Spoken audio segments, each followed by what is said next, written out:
For over 3,000 years, no one knew this place even existed. And then, out of nowhere, archaeologists digging near Alexandria uncovered something absolutely shocking: a forgotten Egyptian city. This place is buried under Greek ruins, hiding secrets that could rewrite the history of pharaohs and their armies. And one of the artifacts, which looks like a simple wine jug, changed everything. We thought that we already placed all the important parts on the map of ancient Egypt: pyramids, Thebes, Luxor, Alexandria. But nope, the map just got an update. The new city was a big deal, and it's about 3,400 years old. It's just been discovered at the site called Com el Nugus. This place is located west of Alexandria and tucked between the Mediterranean and a saltwater lake called Lake Mariut. This discovery raised a few eyebrows. Scientists thought that this place used to be empty and that it was only settled by the Greeks in about 332 BCE. But it turns out that people lived in Com el Nugus way before that. When archaeologists were digging through Greek ruins, they started noticing something unexpected: mud brick walls. Yep, you know, the pyramid type. That's the kind Egyptians built during the New Kingdom. These mud bricks were made from mud, clay, sand, and straw. These ingredients were mixed with water and dried in the sun, not baked. Egyptians used them for thousands of years to build houses, temples, palaces, and yes, the pyramids. Of course, other civilizations did use mud brick too, but Egyptian mud brick is kinda quirky. They used straw that grew in their regions, layout styles, and mortar. That's what helped the experts realize that Egyptians used to hang out in Com el Nugus. That alone raised eyebrows, and then they found more. An entire street layout, buried structures, and even a temple built by Ramses the Great himself.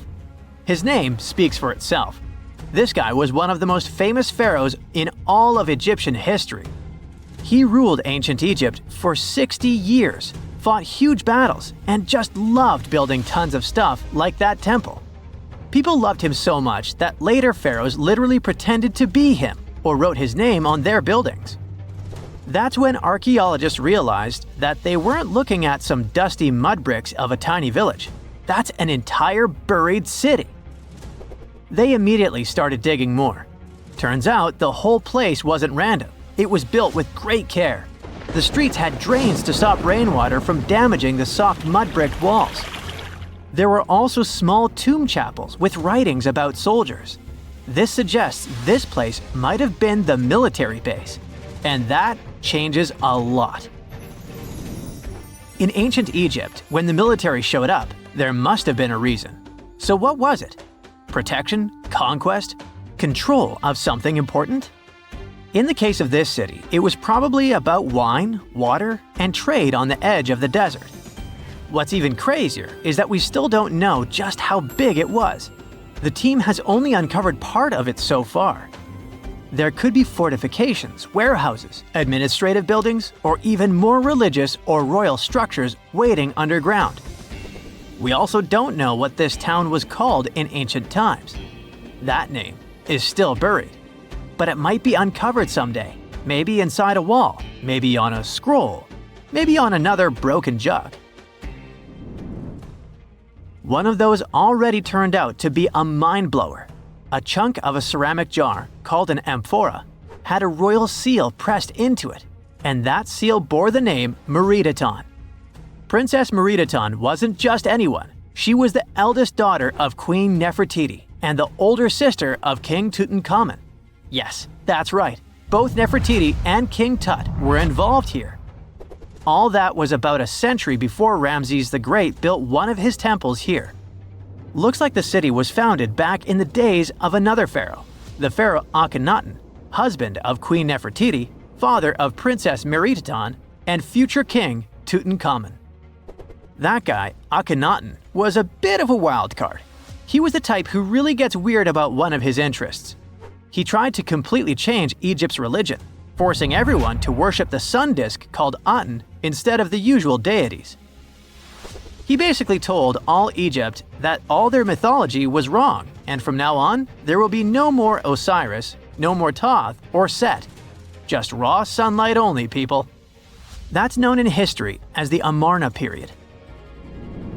And he went all in, changed his name, built an entirely new capital city called Amarna in the middle of the desert, redesigned temples, rewrote hymns, and even banned traditional religious imagery. Even the art got wild at the time. People started getting elongated heads, belly rolls, and all that humanity and vulnerability carved into stone. It was deliberately weird. He wanted to show the family not as perfect gods, but as human vessels of divine light. Everyone had to awkwardly smile and play along because he was the pharaoh after all. The wackiest part is that after his rule, his son, Tutankhamun, reversed all the sun disk-related stuff. He literally changed his name from Tutankhaten, which means living image of the Aten, the sun disk, to Tutankhamun, which means living image of Amun, one of the great older deities. King Tut brought back the old deities, reopened the temples, and erased as much of Akhenaten's legacy as possible. Looks like his family didn't really like the sun cult after all. Meanwhile, this discovered wine jug shows that the city was probably active, thriving with life during Akhenaten's times. That's huge. Up until now, there was no clear evidence that his radical ideas and projects extended all the way to the north.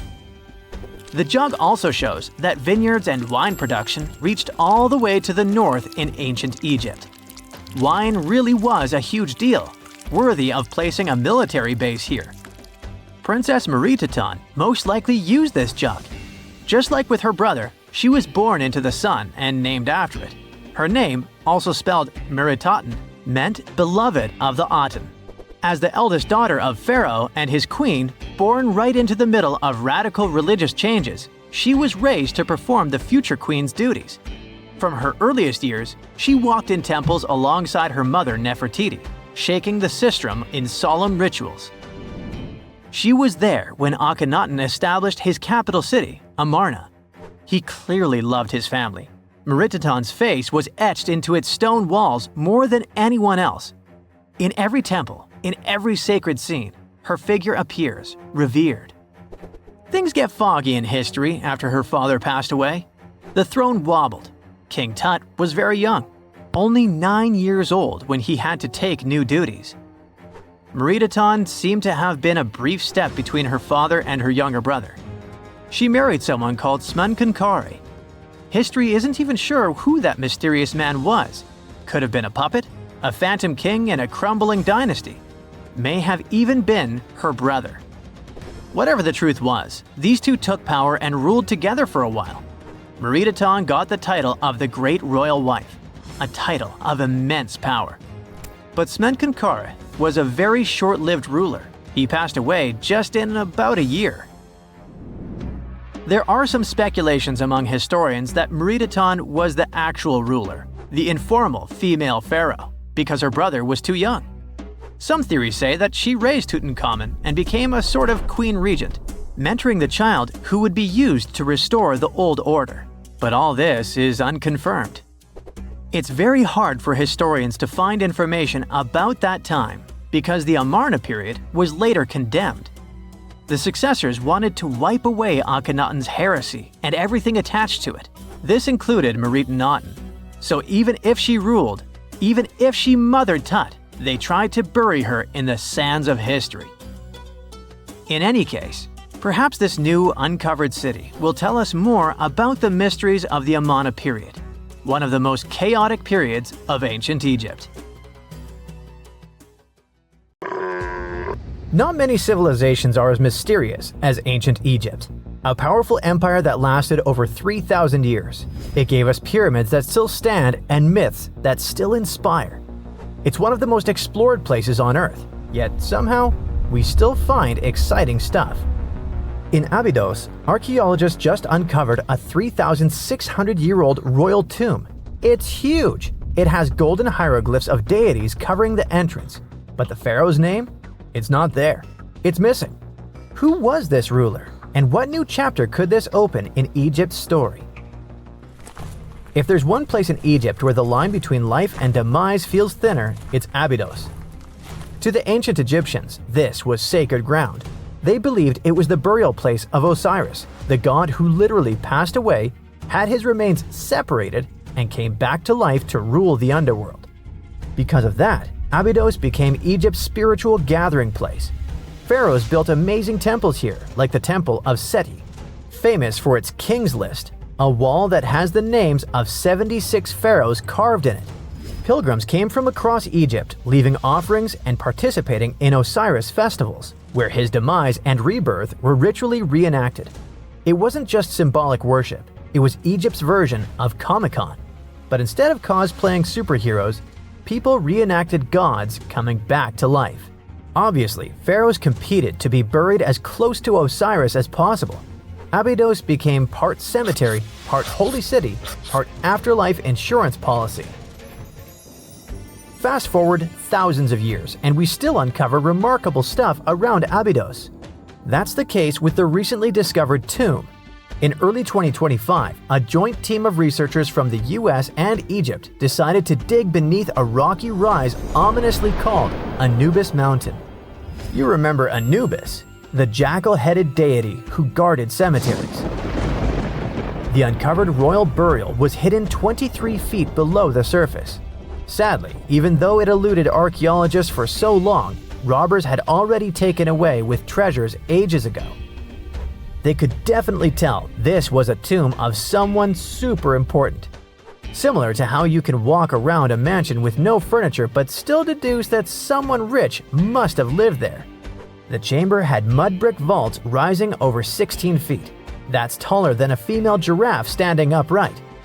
For something built 36 centuries ago, it still felt enormous. However, when you remember that Egyptians were masters of architecture, nothing seems surprising. So no treasures, no golden mask, and sadly, no name. The cartouche that should have spelled the king's identity was unreadable. Egyptian tombs usually bragged about who was inside.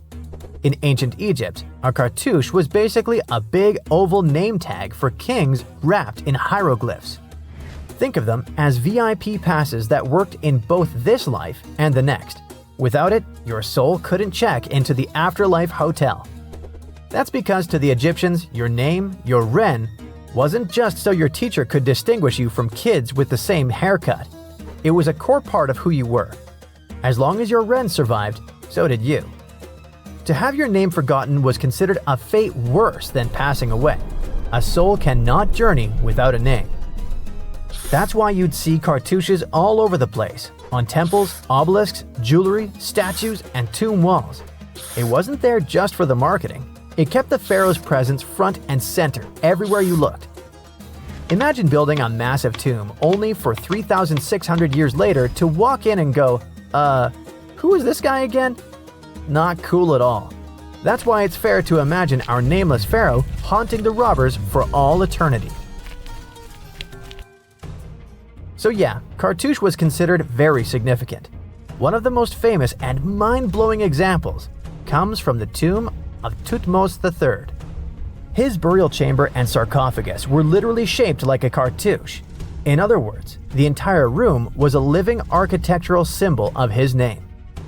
Thankfully, in the recently discovered tomb, not everything was erased. Painted in golden hues at the entrance were two familiar guardians, deities Isis and Nephthys. Isis was the magician who stitched Osiris back together and breathed life into him. Nephthys, her sister, was the eternal mourner and protector of the mummy. Together, they promised that whoever rested here would not face the afterlife alone, and it's one additional proof of the importance of the mysterious pharaoh. So, who could this be? To answer that, we need to go down history lane. This tomb dates back to Egypt's messy chapter called the Second Intermediate Period. Instead of one ruler in charge, the country had many rival kingdoms, each with its own little power base, like a real-life Egyptian version of Game of Thrones. And right in the middle of that chaos was Abydos. For a while, it was home to its own line of kings, the so-called Abydos dynasty. Those weren't the pyramid builders everyone knows, and that's why they're so mysterious. They left behind almost nothing. No great monuments, no sprawling cities, just fragments of names on broken blocks. For centuries, many scholars even doubted they existed at all. That sorta changed in 2014 when archaeologists uncovered the tomb of Senebkay, one of those shadowy kings. Now, everything we know about Senebkay points to him having quite a story to tell. His bones revealed 18 deep wounds, the kind you get in battle. He had blows to his skull, back, and hands, and likely lost his life fighting, making him one of the few pharaohs we know who sadly fell in combat. His tomb was modest, with reused artifacts from earlier kings, but it delivered one priceless thing: proof. Until Senebkay, the Abydos dynasty was just a theory. With him, it became real. And that's why the new discovery could be a big deal. The newly uncovered royal tomb at Abydos shares the same layout and style as Senebkay's. It has limestone chambers, mud brick vaults, and protective deities, although it's much bigger. Which again raises the possibility that we're looking at an even earlier, more powerful ruler of Abydos. Whoever he was, he wanted to be remembered alongside the greats. Which is ironic, because it seems that history tried erasing him. Perhaps additional findings alongside his tomb could tell us more. Yes, there's more, and it's actually pretty cool. Not far from Abydos, in the village of Banawit, archaeologists uncovered a Roman-era pottery workshop. Yeah, you heard that right, a pottery factory close to a pharaoh's burial ground. The site had huge clay kilns, storage rooms, and even broken shards called ostraca. They were basically ancient sticky notes, except instead of shopping lists, those had receipts scratched onto them in Greek and Demotic Egyptian. Little records of everyday transactions, the kind of thing you'd never expect to find near a lost dynasty king. Honestly, the potters missed a chance. Forget boring receipts, they should have been selling Osiris's mugs and Anubis figurines to pilgrims and tourists. But that's not all. It seems that centuries later, during the medieval period, the same ground became a cemetery. Archaeologists found mud brick graves with skeletal remains. This could mean that Abydos kept its aura of significance for hundreds of years after the Age of Pharaohs. So why this hill again and again? Is this place really a getaway to the afterlife? It is, after all, the very place where Osiris is said to rest. That belief lingered like a shadow for thousands of years, strong enough to pull in pharaohs and later medieval families. Different rituals, same sacred ground. Although, to be fair, the Romans weren't here for Osiris. They came to make pots. The story of Abydos is not over. The excavations will continue, and who knows what else could be discovered in the future. Today, archaeologists are armed with tools that are basically X-ray glasses for the desert. Every scan could reveal a hidden chamber, or if we're lucky, finally give our nameless pharaoh his wren back to him. In fact, I became strangely invested in finding out who he was. So let's hope for some news soon. It's only a matter of time. Do you have your own theories? Let me know. A gruesome discovery took place in Egypt some years ago. You want to hear about it? 16 human hands, carefully buried in 4 eerie pits. They didn't look too much like human hands at first, since they were abnormally large, but they were. Weirdly, there were only right hands, no left hands were in sight. It turned out that it points to the practice of an ancient dark ritual. Old Egyptian art and tales talked of a ceremony where warriors would present the right hand of their adversaries as proof of victory and ask for gold in return. Egyptians believed in the afterlife, so cutting off someone's hand meant you cut off their power eternally. Guaranteeing this type of defeat was interesting to the winning party. Here, the fight was between Egyptians versus Hyksos, who lived in what was once known as Canaan. Egypt has always been the center of some history-changing findings, and some time ago, this papyrus was found. If we stretched it open, it would be just a tad bigger than the height of a skyscraper. The world's tiniest skyscraper, which is located in Wichita Falls, Texas. When humans didn't write on their notes app, they wrote on this thing, made from the medulla of a papyrus plant. Around 2,000 years ago, ancient Egyptians wrote something reminiscent of a book where they describe most of their funerary traditions and their visions of the afterlife. It's considered one of the most important texts from ancient Egypt and is still sold in bookstores to this day. This ancient manuscript was unearthed from a chamber located just south of the Pyramid of Djoser, located in Saqqara. Oh yes, Djoser is the oldest pyramid in Egypt and not the Giza pyramids like most people think. So recently, the site of Saqqara buzzed with excited archaeologists who probably found one of Egypt's oldest complete mummies. They believe that this beautiful and well-preserved mummy was that of a wealthy man. He was discovered in a deep shaft, covered in layers of gold leaves.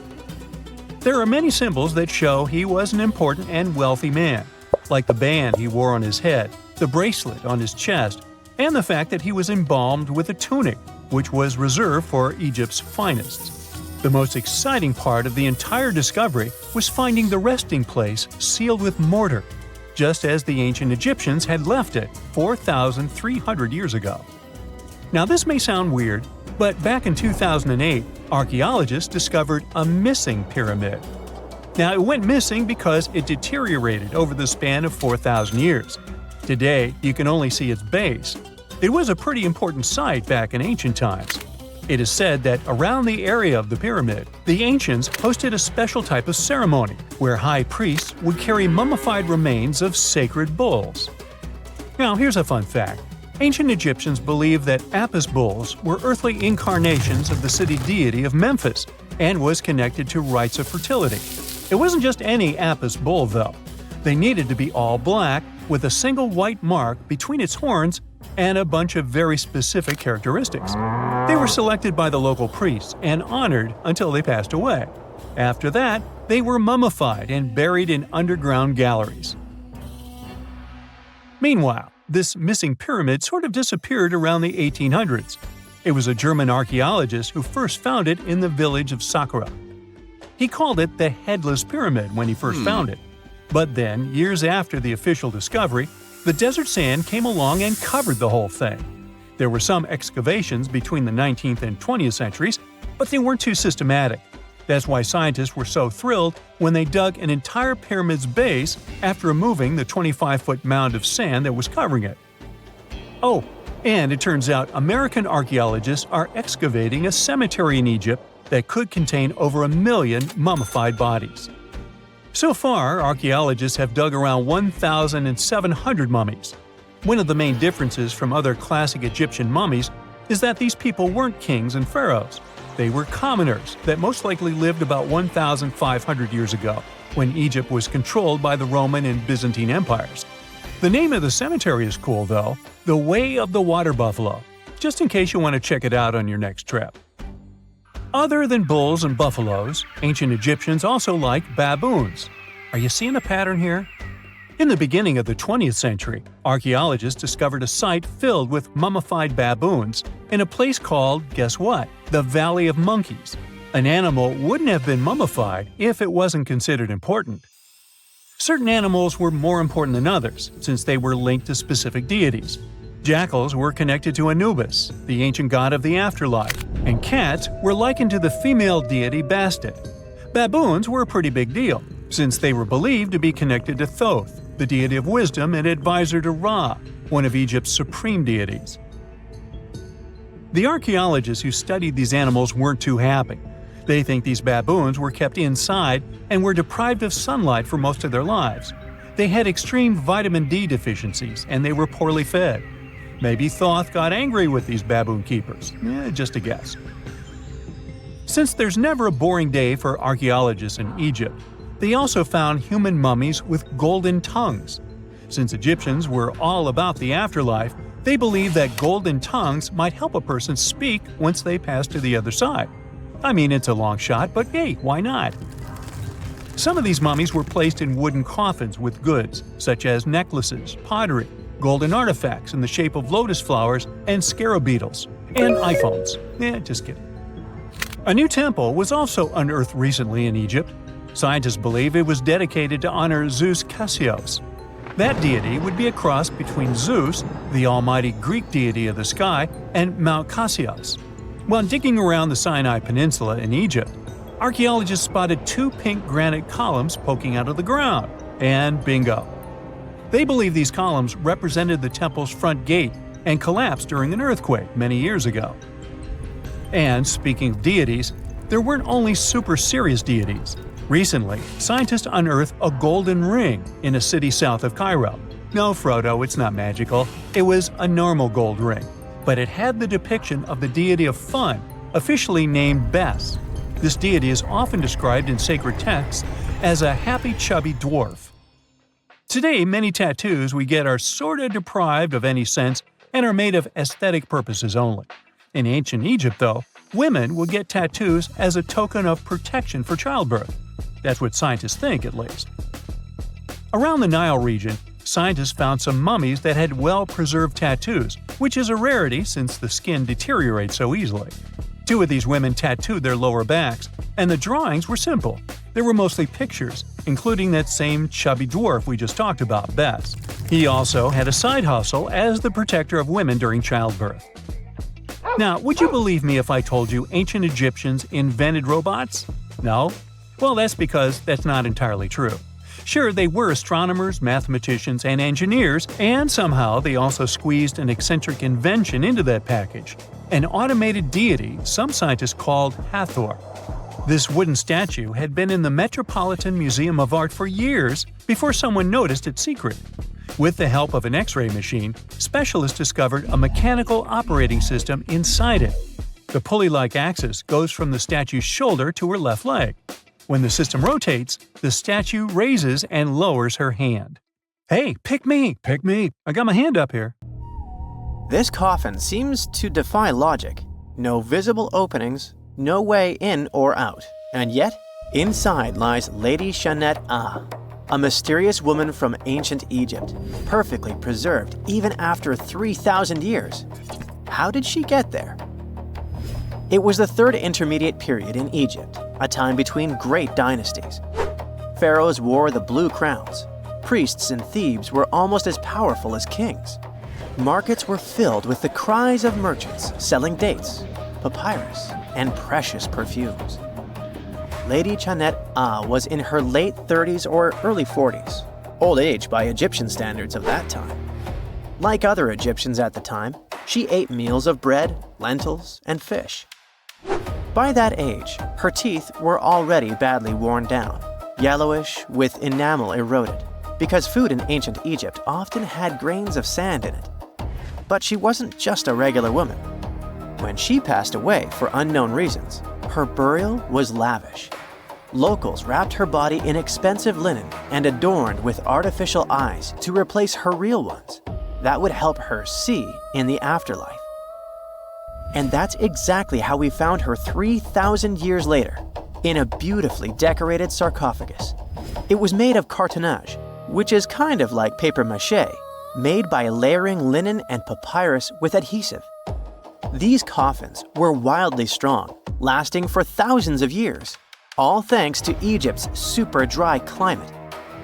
But most importantly, Egyptians only used it for the elite.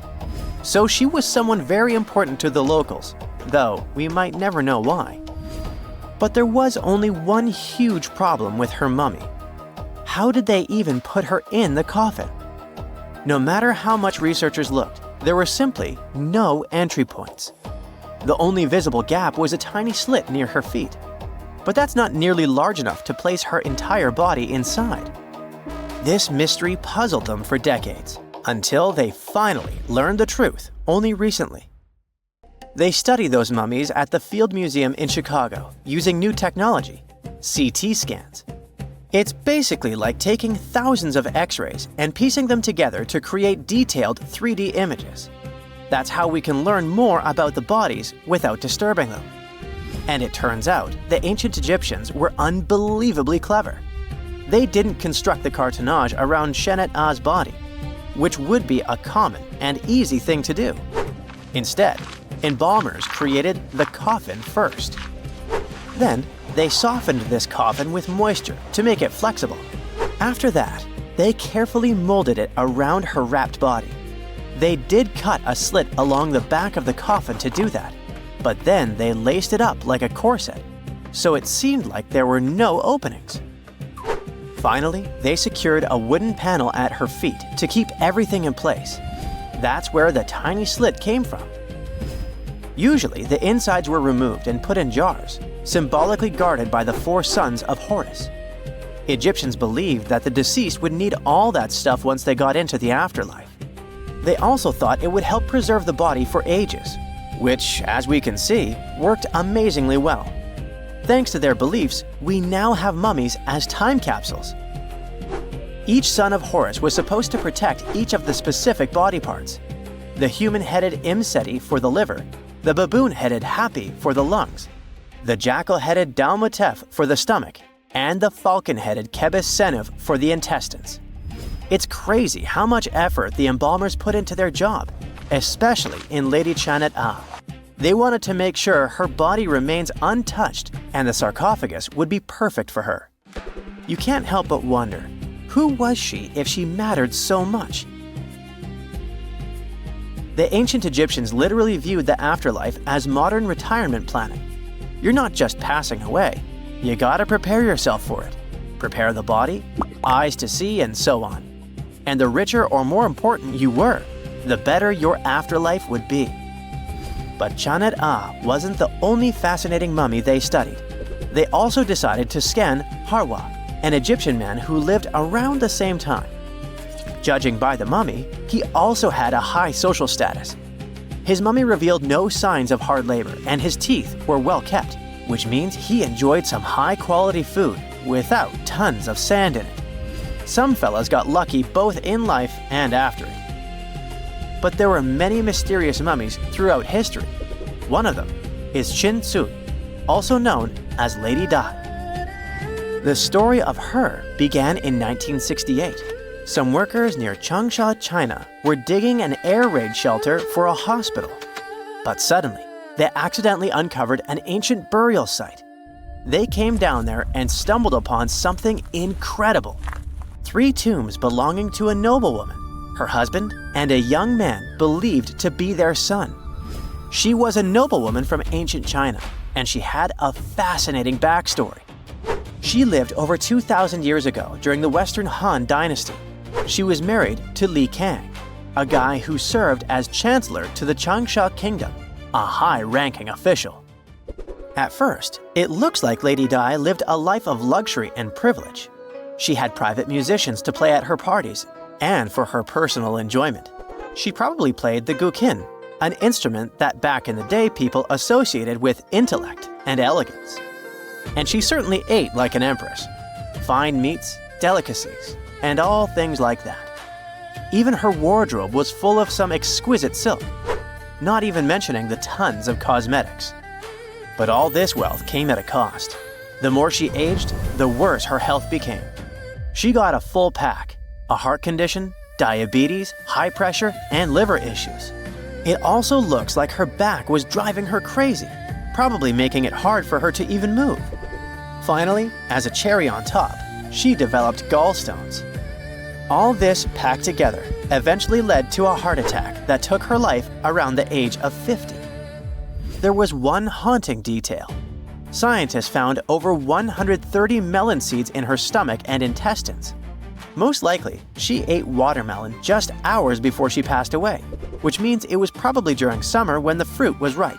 She enjoyed a sweet, simple treat before her life was cut short. The excavation began in 1972, and this wasn't easy at all. Over 1,500 local students had to help. And Lady Di was the most mysterious one. She was buried in 4 rectangular pine boxes, one inside the other like a Matryoshka doll, all wrapped in 20 layers of silk, and all that sealed with lots of charcoal and white clay. The coffins were painted beautifully as well, adorned with protective deities, mythical animals, and clouds which symbolized the heavens. There were drawings of divine creatures and Mount Kunlun. The myth said that on this mountain, people reach eternal happiness. All this told us a lot about the Han Dynasty, their beliefs about afterlife, art, daily lives, and their remarkable craftsmanship. And then researchers finally got to the body. It was astonishing. Soft skin, joints that could still bend, and in general, she was almost intact. She even kept her hair, eyelashes, fingerprints, and even traces of blood. It's like she literally passed away only a few weeks ago. Ancient people used a very clever technique to preserve her. It looks like embalmers put her into some weird, mysterious acidic liquid. This liquid prevented bacteria from growing. Unfortunately, it also gave rashes to all the scientists that touched Lady Di. And this rash lasted for 3 months. And you know what they buried together with her? Over 1,400 artifacts, mostly personal stuff like silk clothes, cosmetics, and musical instruments. Even food, grains, meats, wine, and pastries. There were also 162 carved wooden figurines of various servants and musicians. It's possible that they were either just there to service her even in the afterlife, or maybe based on her actual servants. Kim Kardashian is a fashion mogul, law student, and, as it turns out, an accidental artifact whistleblower. Let me spill the tea. In one of pop culture's biggest plot twists, Kim Kardashian inadvertently posed next to a coffin only a few people knew was stolen. Her picture went viral, and somewhere around the globe, one of the looters involved in stealing the coffin saw it. Just like that, she helped to unravel a $4 million antiquity smuggling ring. Let's rewind. One of the looters involved in originally stealing the coffin was startled to see that the artifact had already been sold. His partners told him they were still waiting for a buyer. Since he didn't get his share of the loot, he emailed the Kim Kardashian picture to an attorney in New York responsible for these types of cases. Together with Kim's picture were some other photos of the coffin, still covered in mud, being taken from its original location. He told the attorney that the coffin had been stolen and gave him the proof he needed to go solve this case. Back in ancient Egypt around the 1st century BCE, a man named Negemunk passed away. He was a high-ranking priest who served the ram-headed deity of Heracleopolis. And when someone like that passes away, their send-off was special. Negemunk's coffin was a golden masterpiece. In ancient Egyptian belief, gold wasn't just for show. It was sacred. It symbolized the essence of the deities and was thought to help people be reborn in the afterlife. This particular coffin even spelled out its inscriptions, linking the precious metals directly to divinity, rebirth, and the power of the sun. Fast forward to 2011. Egypt was going through major political upheaval, and amid the chaos, tomb raiders took their chance. In the Al-Minya region near Cairo, looters broke into Negemunk's site. They dug up his gleaming coffin and smuggled it out of the country. First, the coffin landed in the hands of a dealer in the United Arab Emirates who forged export documents, claiming it was a Greco-Roman artifact to disguise its true Egyptian origins. Then it traveled to Germany, where a gallery owner had it restored and, allegedly, faked a license saying it had been legally exported back in 1971. With new papers and a polished look, it was passed to 2 French antiquities dealers who sold it to none other than the Metropolitan Museum of Art in New York for $4 million. And just like that, in 2017, Negemunk's radiant coffin was on public display once again, this time in New York. The Met was absurdly happy to have acquired this piece. All over New York, you could see buses advertising the Met's new exhibition, based on this ancient Egyptian relic. The Metropolitan Museum of Art is one of New York's most prestigious museums. It's home to some of the world's biggest curators. And once a year, it hosts the celebrity-filled event known as the Met Gala. In 2018, the yearly theme of the world-famous Met Gala was Heavenly Bodies. And that's when Kim Kardashian walked onto the red carpet wearing a beautiful, sparkling Versace gold dress. She was wandering around the museum when she saw something that matched her dress and posed in a photo next to it. Of course, the queen of the internet went viral, standing right next to Negemunk's coffin. And that's when it all happened. Someone self-described as friends with the original looters sent the photo to Manhattan's Assistant District Attorney, Matthew Bogdanos. Bogdanos had been obsessively tracking down looted artifacts for the past years. He knew there were some important Egyptian artifacts on the illegal trading market, and when he saw the picture, he knew the coffin had really been stolen. The informant shared digital images of the tomb, confirming it had been looted in 2011. And as investigators dug deeper, they found the missing piece, a human finger bone still inside the coffin. Yep, when the looters threw away the mummy's body into the Nile River, they left something behind, one of its fingers. But later on, this piece of evidence was key to proving the artifact's origin. By 2019, the Met returned the coffin to Egypt, and its CEO issued a formal apology. The museum, now aware it had been duped, vowed to overhaul its acquisitions process and even try to recover the money. Meanwhile, one of the European men involved in the forging of the illegal documents of the coffin was arrested in Germany in 2020. He maintains the paperwork was legit, but hey, the evidence says otherwise. Just FYI, next time someone says Kim Kardashian is famous for nothing, remember, Kim Kardashian accidentally helped to solve one of the art world's biggest modern heists. Moving forward, this next story is also worth a few millions, but to some, it should never be sold. Chris Pepe was just 7 when he first glimpsed the sparkling relics, tiny gems in a glass case at his great-uncle's house. Back then, they were just part of the furniture, but as he grew older, he learned the truth, that these weren't just pretty stones.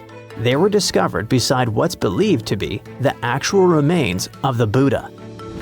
It all began in 1898 when Chris's great-grandfather, William Claxton Pepe, a British landowner in colonial India, excavated a mysterious mound near the village of Piprawa. Inside a deep stone chamber, he found bone fragments, gold, and crystal reliquaries. One box had an inscription in ancient Brahmi script stating the remains belonged to the Buddha himself and had been gifted to his clan, the Shikyas, after his cremation. The discovery rocked the world. News spread through international papers, and scholars confirmed its authenticity. The discovery even helped map ancient Buddhist roots and identify Lumbini as the Buddha's birthplace. Though it happened during the colonial era, the story is more complex than simple looting. Pepe gave most of the relics away. He gave the bones to the king of Siam, which is now called Thailand, and the rest to Indian authorities. Only a few duplicates of the stones stayed with the family and were passed down through generations. When Chris inherited them in 2013, he and his cousins didn't hide them. They launched the Piprawa project, digitized family archives, and loaned the relics to museums around the world, from New York's Met to Seoul's National Museum, always free of charge. But in 2025, the whole thing became controversial when the family planned to auction the gems at Sotheby's in Hong Kong. The Indian government intervened, even issuing a legal notice demanding the auction's halt, saying that the relics are sacred and a cultural heritage. They argued that the sale violated Indian and international laws, including United Nations conventions, and called for the relics' repatriation to India for preservation and religious purposes. And talking about sacred items coming back home, after more than half a century in exile, 4 ancient bronze sculptures looted from Thailand were finally given back. These pieces are known as the Prakonche artifacts. They consist of 3 Bodhisattva statues and 1 Buddha image that were unearthed in the 1960s by villagers in Buriram province. If you've ever been to that part of the world, you'll know most people are very devotional and connected to their spiritual beliefs. So unearthing something like that is as close to the sacred you'll probably get in a lifetime. But the items were smuggled out and eventually landed in the Asian Art Museum in San Francisco. These statues are estimated to be 1,300 years old. They were tied to a man called Douglas Latchford, a notorious figure in the illicit antiquities trade. Now, after years of pressure, the museum has agreed to their return. Thai officials, along with U.S. Homeland Security, confirmed the artifacts have been deaccessioned and will be soon repatriated. This isn't the museum's first time returning treasures. In 2021, it surrendered ancient lintels after a lawsuit from U.S. authorities. But this latest move hits close to home, literally, for one of the villagers who helped discover the artifacts and never dreamed they'd vanish overseas. Footsteps pounded behind him.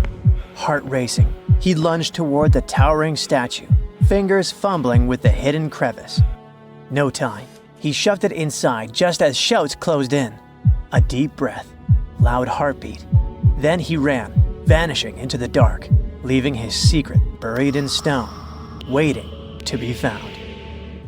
Throughout history, statues haven't just been silent guardians of the past.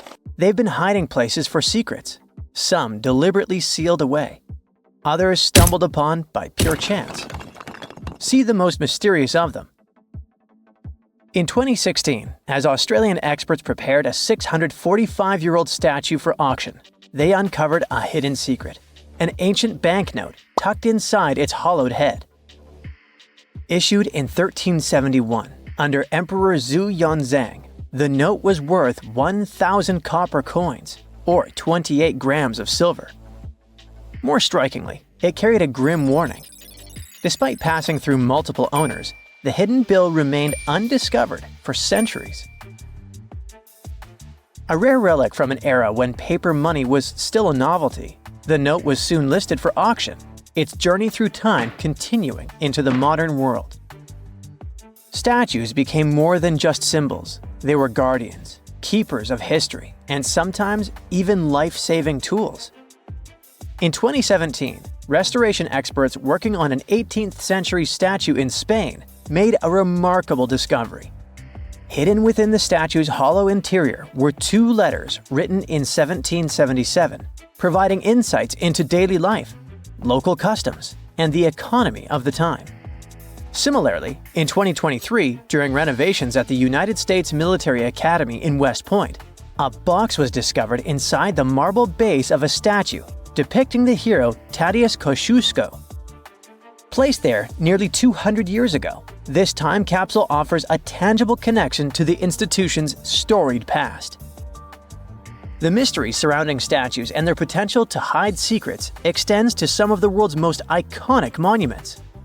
Few places are as shrouded in mystery as the Great Sphinx of Giza. For centuries, archaeologists, historians, and explorers have speculated about what might lie hidden beneath its massive limestone figure. Some people thought the Sphinx concealed the legendary Hall of Records, a supposed library containing ancient knowledge, possibly even lost wisdom from Atlantis. In recent years, advancements in ground-penetrating radar technology have revealed voids beneath the Sphinx, leading many to believe that the statue may hide undiscovered chambers or passageways, some possibly linked to royal tombs or hidden structures. The potential of hidden chambers beneath the Sphinx has captivated imaginations for generations. But what is perhaps even more intriguing is the recent work done by researchers from New York University, who studied the environmental forces that shaped the Sphinx. After recreating ancient wind patterns, the researchers concluded that the Sphinx may have originally been shaped by natural erosion before humans further refined its form. Such revelations open up new avenues for understanding the monument's purpose, as well as the cultural and spiritual significance it held back then. The ancient Egyptians revered Sobek, the crocodile-headed god of power and the Nile, and often mummified crocodiles to honor him. These creatures were placed in temples or tombs as offerings to the gods or to ensure their safe passage to the afterlife. Recently, a group of researchers dove into an interesting study about a crocodile that received the mummification treatment from Egyptian embalmers. They used a CT scanner to uncover all sorts of fascinating details about how this crocodile met its maker and what happened to its body afterward. For the ancient Egyptians, animals weren't just pets, they were major players in their rituals, acting as a bridge between humans and the deities. Hawks, for example, were associated with Horus, the sun deity, since their flight brought them closer to the sun. Cats were linked to Bastet, the fierce and protective mother deity. Crocodiles were among the favorite animals for mummification. These reptiles were seen as symbols of Sobek, the lord of the Nile, whose presence announced the annual flooding that brought much-needed water and fertile soil for farming. In the past, studying such artifacts could mean damaging the mummy. But thanks to modern imaging techniques, the researchers were able to examine the crocodile while keeping it intact. X-rays and CT scans revealed that the crocodile's digestive system was packed with small stones called gastroliths, which crocs often ingest to aid digestion and maintain buoyancy. Amid those stones, they even found a metal fish hook and a fish. This suggests that large mummified crocodiles were likely caught in the wild using hooks baited with fish. This almost aligns with what ancient Greek historians wrote about life in Egypt. Almost because the Greeks believed that Egyptians used pigs to lure the crocodiles. So, as you've noticed, researchers and archaeologists use cutting-edge technology and meticulous hands-on work to uncover the secrets of ancient civilizations. The process begins with surveys using ground-penetrating radar and 3D scanning to detect hidden chambers, tunnels, or anomalies beneath the surface. Once a promising site is identified, careful excavation begins. Layers of soil and debris are removed slowly, ensuring that no detail is lost. The exhibition of Rijksmuseum Museum in Amsterdam features a remarkable 15th century Tibetan gilt copper statue of Guhiya Samaja Akshobhya. This figure, symbolizing the unity of opposing forces and a higher state of enlightenment, was previously unknown to the museum's collection. Recent examinations of this statue have revealed hidden relics and scrolls within its hollow structure, offering profound insights into the religious practices of the time. The exhibition showcases over 75 masterpieces from Asia, including the newly acquired Guhiya Samaja Akshobhya statue, highlighting the intricate craftsmanship and spiritual significance embedded within such artifacts. In the heart of Verona, a secret lay hidden for decades within the bronze statue of Juliet. Sculpted in 1969, she became a symbol of love, touched by countless visitors seeking romance and luck. But beneath her worn surface, Juliet was silently guarding something extraordinary. Over time, tiny cracks formed from years of affectionate caresses. Through them, lovers slipped letters, whispered confessions, desperate pleas, and eternal promises. Some tossed in keys, sealing their love with padlocks and hiding the proof inside her hollow frame. In 2014, restoration experts made a stunning discovery. As they worked to mend the statue, hundreds of love notes and rusted keys spilled out, forgotten vows locked away in the heart of Juliet herself. Statues often act as symbols of power and might. However, in more recent times, statues have also been used to convey messages for future generations. The concept of the time capsule, an object or collection of items placed in a container, sealed, and then buried or hidden for later discovery, has a long history. And in modern times, statues have served as the perfect vessels for these capsules, allowing people to communicate with future generations in a very tangible way. In 2014, as old workers carefully removed the golden lion atop Boston's Old State House for restoration, they made a startling discovery. Something rattled inside its hollow head. A Boston Globe article from 1901 had once mentioned a hidden time capsule, but over the years it had faded into legend. Then, a sculptor's descendant unearthed a long-forgotten letter confirming the truth. Inside the lion's head lay newspapers, photographs, autographs, and letters from Boston's past. Messages sealed away for over a century. As the capsule was opened, it felt like history itself was holding its breath. The officials planned to continue the tradition, adding modern artifacts before sealing the lion's secret once more, until the 22nd century unveils it again. We don't know if they carry on with it, though. Advancements in imaging technology have allowed researchers to uncover hidden details within famous sculptures without damaging them. In 2014, restoration experts in Mexico made a shocking discovery while examining a 300-year-old wooden statue. Real human teeth were hidden beneath its serene face. The revelation came not by sight, but by technology. When preservationists took an X-ray of the statue, expecting to find structural details, they instead saw a perfect set of teeth embedded in the mouth, unlike other historic statues from the region, which sometimes contained real hair people donated to the statues. This discovery was completely unexpected. We know that the ancient Egyptians were talented enough to build something as grand as the pyramids, but were they also smart enough to measure the speed of light? There's a theory circulating online that says exactly that. If you look at these two numbers, you'll see that they match completely. The first one is the speed of light in a vacuum measured in meters, and the second one is the latitude of the Great Pyramid of Giza. So, was it done on purpose, or is it just a coincidence? Well, happily, we can tell you that it's actually just a coincidence, not another conspiracy thingy. The Great Pyramid is just one of the many places in the world that share the same latitude. And more importantly, even if the ancient Egyptians had somehow measured the speed of light and chosen to keep it a secret from the rest of the world, they wouldn't have used meters to put it down. Meters were only defined at the end of the 18th century. The builders of the pyramids used a different unit of measure called cubits. 1 cubit is equal to 1.5 feet. Cubit was based on the length of the arm from the elbow to the tip of the middle finger, and it became popular in the ancient world. So if they wanted to impress the rest of the world and set the pyramids at a point that matched the speed of light in cubits, they would have to build their iconic constructions somewhere in Europe. And then the Danish astronomer who first measured the speed of light in 1676 would have been really upset to know that someone had done it centuries before him. So, although they were ahead of their time in many aspects, the ancient Egyptians never measured the speed of light or used longitude and latitude to map their locations.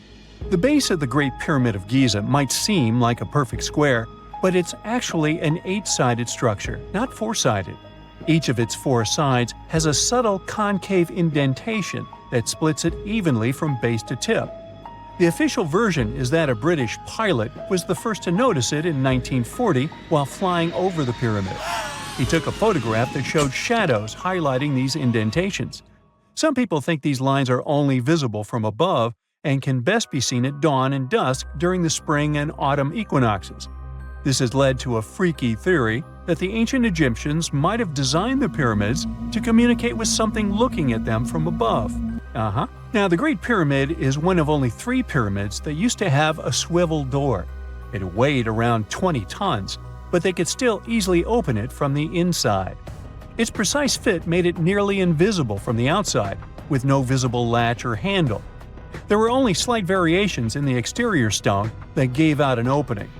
The other 2 pyramids with similar doors belonged to Khufu's father and grandfather. The Great Pyramid also has a hidden void at least 100 feet long that was only found in 2017. We still don't know what lies within the space, what purpose it served, or if it is the only space of its kind. Researchers used the same tech to see through cathedral walls, Mayan pyramids, and even volcanoes. It depends on a natural shower of subatomic particles called muons. They pass more easily through empty space than through solid materials. So if they arrange multiple muon detectors around a structure, scientists can map out its solid and empty areas. A team of scientists placed muon detectors inside the Great Pyramid and allowed them to gather data for months. Scientists have analyzed samples of the mortar used to build the pyramids many times. Although we know its composition, modern technology still can't replicate it. The mortar is mostly made from processed gypsum, but it wasn't used like the cement we use for bricks today. Instead, they used it to support the joints between the massive stones as they were set in place. The estimated amount they needed to construct the Great Pyramid was around 500,000 tons of mortar. The gypsum mortar is stronger than the stones themselves and has held up for thousands of years. Now, all 4 sides of the Great Pyramid are aligned with the cardinal points – north, south, east, and west. According to geologist and engineer Glenn Dash, the alignment is accurate to within 4 minutes of arc, or 1/15th of a degree. The architects managed to achieve this without modern tools like drones, blueprints, or computers. Many researchers try to explain this construction miracle. Maybe they used the pole star or the sun's shadow. Dash recently proposed a new, simpler idea. The Egyptians might have used the autumnal equinox to align the pyramids. It happens twice a year when the Earth's equator passes through the center of the sun's disk, making day and night nearly equal in length. To test his theory, Dash conducted an experiment on the 22nd of September 2016, the first day of the fall equinox. He used a special rod the Egyptians had to cast a shadow and tracked its tip at regular intervals, forming a smooth curve. By connecting 2 points of the curve with a taut string, he created an almost perfect east-west line. Dash noted that on the equinox, the shadow's tip runs in a straight line, nearly perfectly east-west, and with a slight counterclockwise error. There's a similar error in the pyramids. Although his experiment was conducted in Connecticut, Dash believes that the same method would work in Egypt. All the ancient Egyptians needed was a clear, sunny day. They could determine the fall equinox by counting 91 days from the summer solstice. But they left us few clues, and no engineering documents or architectural plans have been found that explain their methods. So they might have mapped shadows, but it's not definite. Now, scientists have long wondered how heavy stone blocks were carried to the pyramid sites, and they might finally have an answer. A research team from the University of North Carolina, Wilmington, has discovered that 31 pyramids are likely to have been built along a long-lost ancient branch of the River Nile. It's now hidden under desert and farmland. For many years, archaeologists have thought that ancient Egyptians must have used a nearby waterway to transport materials, equipment, people, and whatever else they needed to build the pyramids on the river. But up until now, they weren't certain of the location, shape, size, or proximity of this waterway to the site of the pyramids. The group of researchers used radar satellite imagery, historical maps, geophysical surveys, and sediment coring to map the river branch.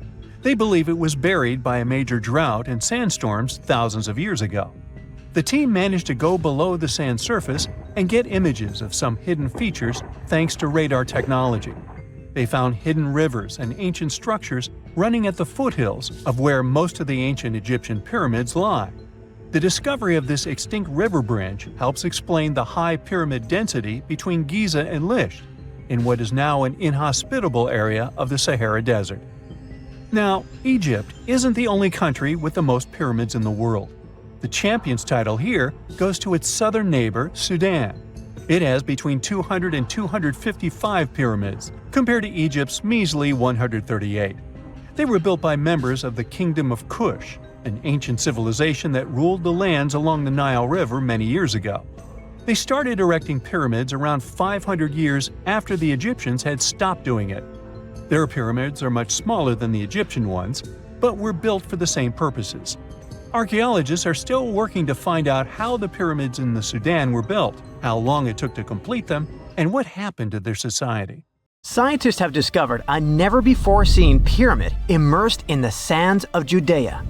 After a little digging, they discovered that it held treasures that had been untouched for over 2 millennia and historical secrets that we can only now access. At the Zohar Fortress site, 2,600 feet above the Dead Sea, archaeologists were searching for manuscripts that would provide new information about the history of the site. The excavation was originally part of a long-standing campaign launched by the authorities. Its goal was to protect the sites from looting and unauthorized excavations.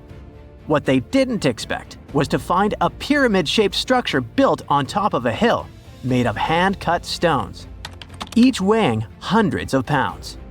At first, the experts thought it was just a tomb, but they soon noticed the shape of the original walls and understood that the mound was a construction. They immediately realized that someone had dug into the top of the structure, probably looters who had spotted something valuable there. Luckily, most of the structure was still buried in sand, so the most valuable finds were hidden from sight.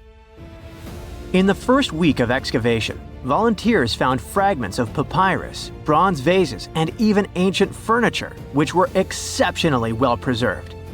The desert climate had been a great ally in preserving those artifacts over the millennia. With little humidity in the air, mold cannot form, so organic materials such as wood and fibers are protected from cracking and deformation.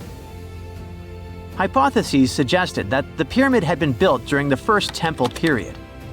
However, new discoveries have shown that it's more recent, from the Hellenistic period. Considering this and the fact that the structure dates back 2,200 years, it's believed that it probably appeared shortly after the death of Alexander the Great, the famous ancient Greek king of Macedonia. At that time, his generals divided the former Seleucid Empire. Ptolemy took control of Egypt and the surrounding regions, including the Dead Sea area, while Seleucus took control of the north, which is now part of the Middle East.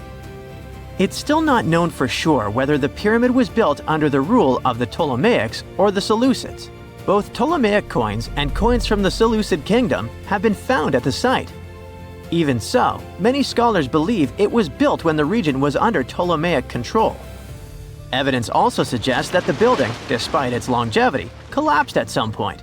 But that's not why it was abandoned by the ancient Egyptians, which begs the question of what purpose it was built for. Some believe it was used as a tomb due to its picturesque location on top of a hill. Others believed it may have served as a historical monument. However, one of the strongest theories is that the pyramid was a guard tower, protecting an important trade route along which salt and bitumen resources from the Dead Sea were transported to coastal ports.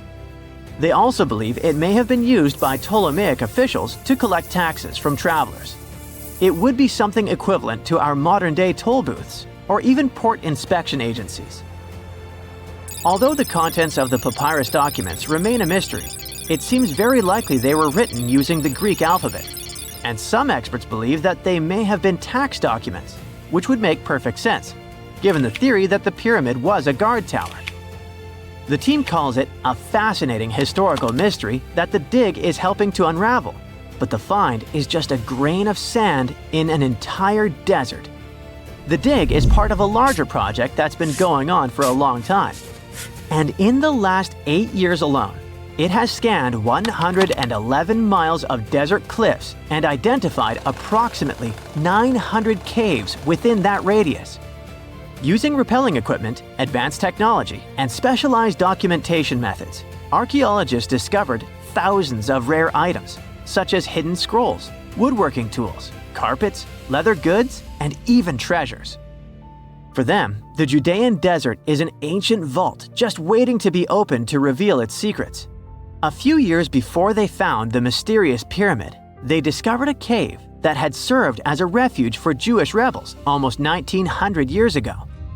The site was about 262 feet from the top of a cliff, and because of its difficult access, it hadn't been explored yet.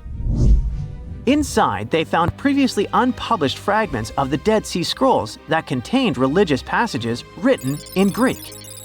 11 lines of text were reconstructed thanks to the good condition of the papyri. So, scientists were able to identify their etymological content. Probably the best thing, there was no problem with preservation. Thanks to the dry and hot conditions of the desert, the artifacts were in impeccable condition. And there were other historical treasures there. The teams found rare coins, a partially mummified skeleton over 6,000 years old, with skin, tendons, and even strands of hair.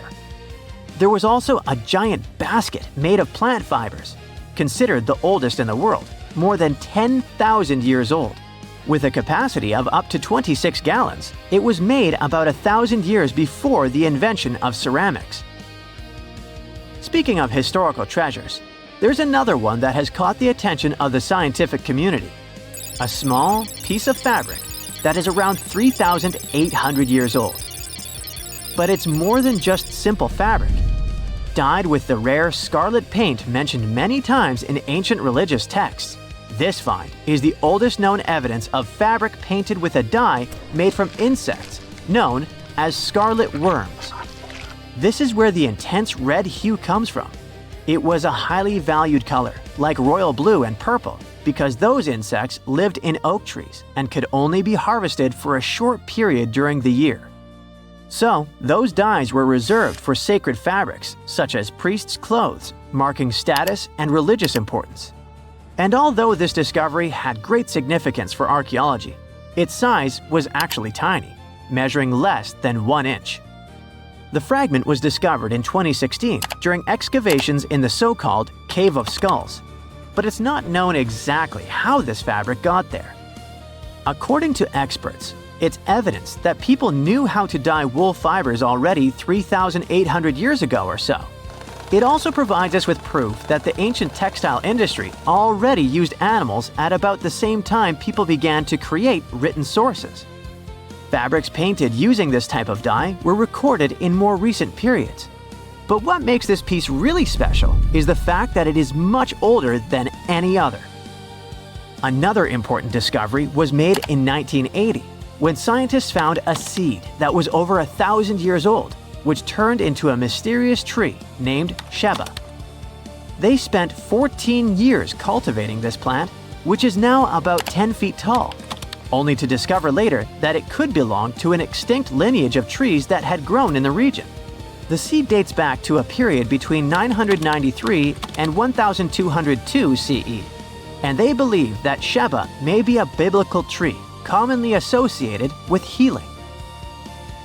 Although it's not been possible to identify the exact species, since the tree hasn't flowered, we know that it belongs to the genus Commiphora, which is related to famous African plants, such as the myrrh tree. But time has revealed something even more special. Its leaves and resins are rich in compounds that have medicinal, antioxidant, and even skin-soothing properties. This means that the tree may represent a forgotten lineage whose resin had medicinal value and was mentioned in ancient texts. This brings to light how ancient people dealt with botanical medicine. Beneath the sands of Luxor, scientists found something that was perhaps never meant to be found. Over 1,000 decorated stone blocks that belonged to the ruined temple of a woman pharaoh. It got us thinking, why was this temple so brutally destroyed, and who was this woman? Her name is Hatshepsut, and she is now considered one of Egypt's greatest pharaohs, but for a long time, history almost forgot her. She ruled during the 18th dynasty, from around 1479 to 1458 BCE. She's remembered for her ambitious building projects, successful military campaigns, and flourishing trade expeditions. It turns out she was one out of 4 women to take the title of pharaoh in Egyptian history. The next woman would have to wait for 1,500 years to reign, and that woman we know as Cleopatra. The story of how Hatshepsut got to be a pharaoh is the most colorful part of this tale. As far as most dynastic rules go, it's usually men that are first in line for royal thrones. In Egypt, that was the same. That's why, when Pharaoh Thutmose I had a daughter as his firstborn, that was a big no-no as far as his succession line went. A few years later, Pharaoh Thutmose I passes away. The crown passed to Thutmose II, who ruled briefly, only to leave the throne to his infant son, Thutmose III. In this scenario, Hatshepsut was this pharaoh's stepmother. So what happened was that Hatshepsut served as advisor to her stepson, since he was too young to rule on his own. But after 7 years, she made an unprecedented move. She decided to seize power and declared herself Pharaoh of Egypt. Now this was not a simple power grab. Hatshepsut understood that if she wanted to rule, she had to present herself as a legitimate king. In a bold move, she adopted the full royal regalia, including the false beard traditionally worn by male pharaohs. She was often depicted in statues and hieroglyphs as a man, wearing the pharaoh's kilt and headdress. But this wasn't about disguising herself. Experts believe she never tried to hide her identity. Inscriptions on her statues often included feminine titles, like Daughter of Re, or grammatical structures that combined male and female terms, such as His Majesty herself. This showed that while she adopted traditional symbols of kings, she still acknowledged her true gender. But she needed to go even further. To legitimize her rule, she crafted an elaborate origin story. She claimed that the deity Amun himself had visited her mother in the form of her father, Thutmose I, and that she was his divine daughter. Now this was no small claim, since pharaohs were seen as deities on earth. By aligning herself with Amun, she strengthened her right to the throne. In temple carvings, she depicted this divine birth with Amun, presenting her as his rightful heir. These narratives weren't just mythology, they were tools, ensuring her position remained unchallenged. Hatshepsut also took a new name, Ma'at Kari, which translates roughly to "truth is the soul of the sun god." The word Ma'at was central to Egyptian beliefs. It represented order, justice, and divine balance. Pharaohs were expected to uphold Ma'at to ensure Egypt's stability. By calling herself Ma'at Kari, Hatshepsut was likely reinforcing that she was a legitimate and rightful ruler. Her reign was truly great. She led Egypt into an era of peace and prosperity, launching massive building projects and restoring temples across the kingdom. Her most famous achievement was the construction of her temple at Deir el-Bahari, a pretty impressive architectural masterpiece carved into the cliffs of Luxor. Hatshepsut initiated one of the most ambitious construction projects in ancient Egyptian history, commissioning monuments, temples, and obelisks to immortalize her reign. It's argued that she continued with the construction of the Avenue of the Sphinxes, a grand road lined with statues leading to the Karnak Temple. For many, her shining architectural achievement was the towering obelisk she had carved from single pieces of granite. One of these, weighing over 320 tons, still stands today. Now, beyond building, she expanded Egypt's influence through trade. She sent an expedition to the mysterious land of Punt, believed to be modern-day Somalia or Eritrea, bringing back riches like gold, ivory, and exotic animals. Her fleet of ships sailing the Red Sea marked the first recorded trade mission of its kind, establishing economic ties that would benefit Egypt for generations. Yet, for all of her success, something strange happened after Hatshepsut passed away. Her successor, aka her stepson Thutmose III, who had been overshadowed by her rule, took a drastic step. He ordered her name to be erased from history. Her statues were defaced, her inscriptions chiseled away, and her achievements credited to other rulers. It was as if she had never existed. Some believe Thutmose III wanted to reclaim his rightful place as pharaoh, while others suggest that later rulers, uncomfortable with the idea of a female pharaoh, sought to restore traditional male dominance. The story gets even more tragic. The power struggle between stepmother and stepson continues, since, even after her passing away, Thutmose III built his own temple right next to Hatshepsut's at the Valley of the Kings. But he built his temple with one deliberate modification. His monument was built 11 feet higher than hers. Mind you that this was no accident, it was a symbolic statement. He wanted to overshadow her legacy. But history had other plans. Hatshepsut's legacy started to be rediscovered in the 19th century, and it was only through careful archaeological investigation that her reign was properly recognized. Today, Hatshepsut is remembered as one of Egypt's greatest pharaohs. Her reign, once erased, has been reconstructed through constant archaeological discoveries, proving that her power and influence could not be so easily forgotten. Her resting place had been hidden in plain sight, her body removed from its original chamber in an effort to erase her from history. This final piece of evidence cemented her legacy, proving that even attempts to erase a pharaoh could not really do it. Hatshepsut's grand temple, Djeser-Djeseru, was a stunning architectural feat, designed to immortalize her reign and solidify her divine connection to Amun. But after her death, her successor, Thutmose III, launched that calculated effort to erase her legacy, and parts of her temple were dismantled. Historians still debate why. Was it a dynastic power move, an attempt to restore traditional male rule, or a bid to strengthen Thutmose III's claim to the throne? Maybe he was just a jerk. Whatever the reason, the destruction wasn't immediate. It happened decades after her death, suggesting it might not have been a personal revenge, but a broader political strategy.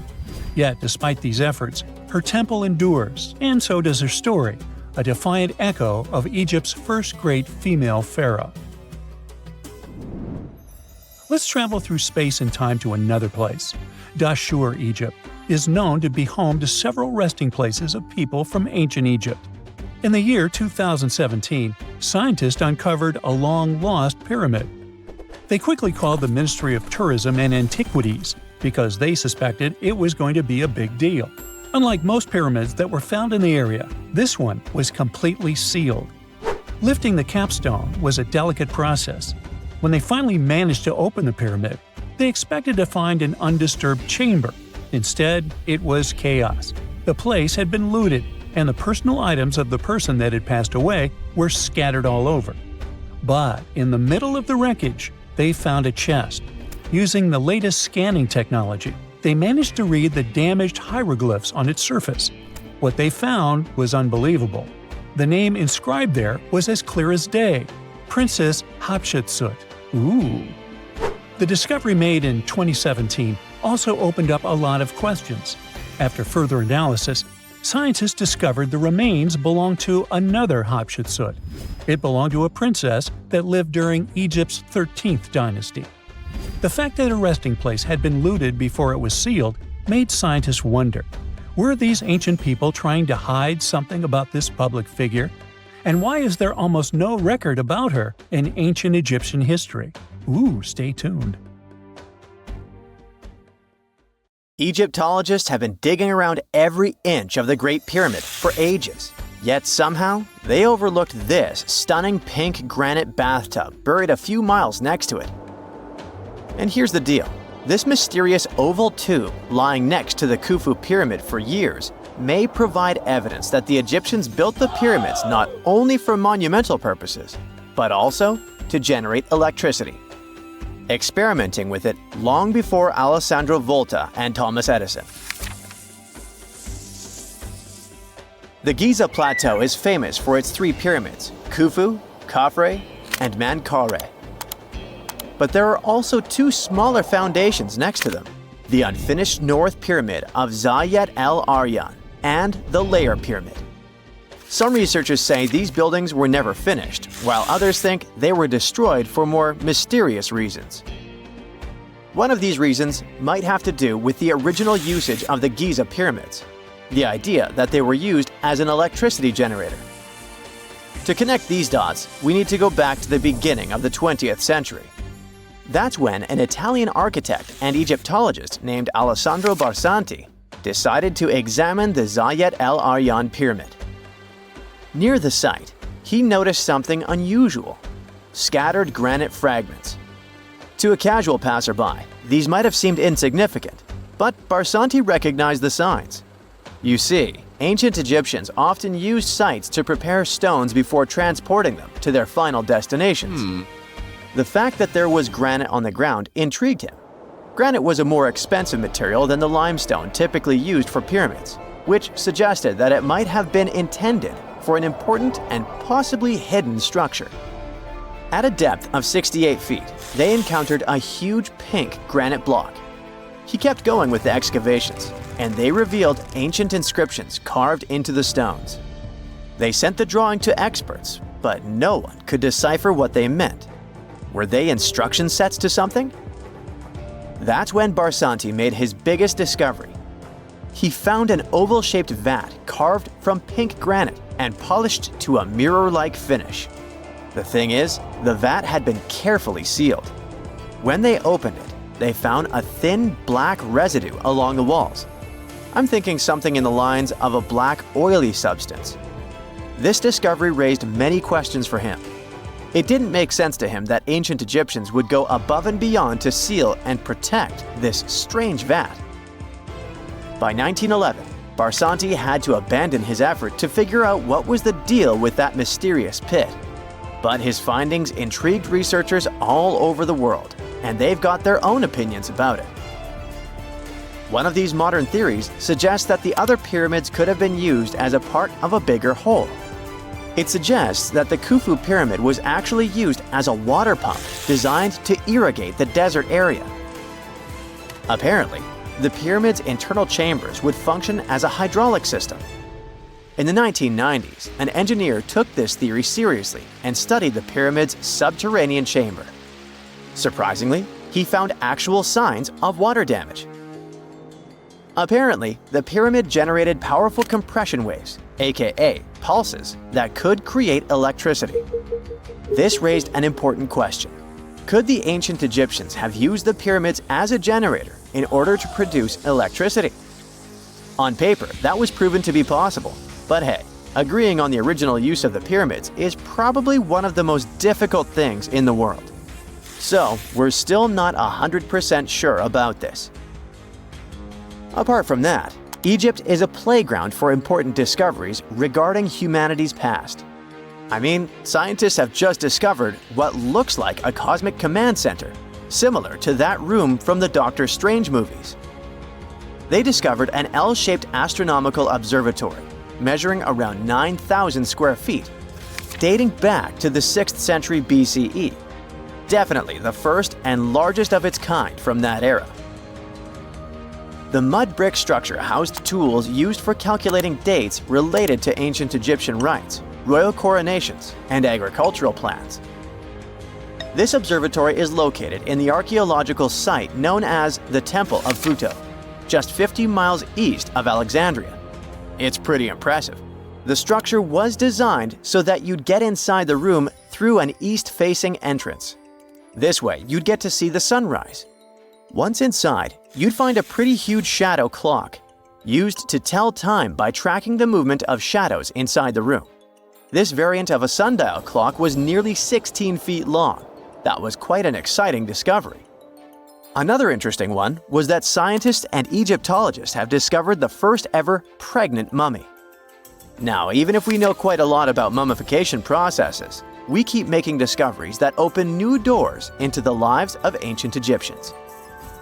It took so long for someone to find out this mummy was expecting at the time she was embalmed because she was placed in a male's coffin. More specifically, a male priest. Historians say that during the 19th century, a lot of traders mixed coffins up in order to sell them. Yes, that means they opened them and switched mummies to please their buyers. It was a complete surprise because they were hoping to study more about ancient health issues when they opened this coffin up. But they had another special research on their hands: prenatal practices in ancient Egypt. This mummified woman, who lived about 2,000 years ago, was from 20 to 30 years old when she passed away.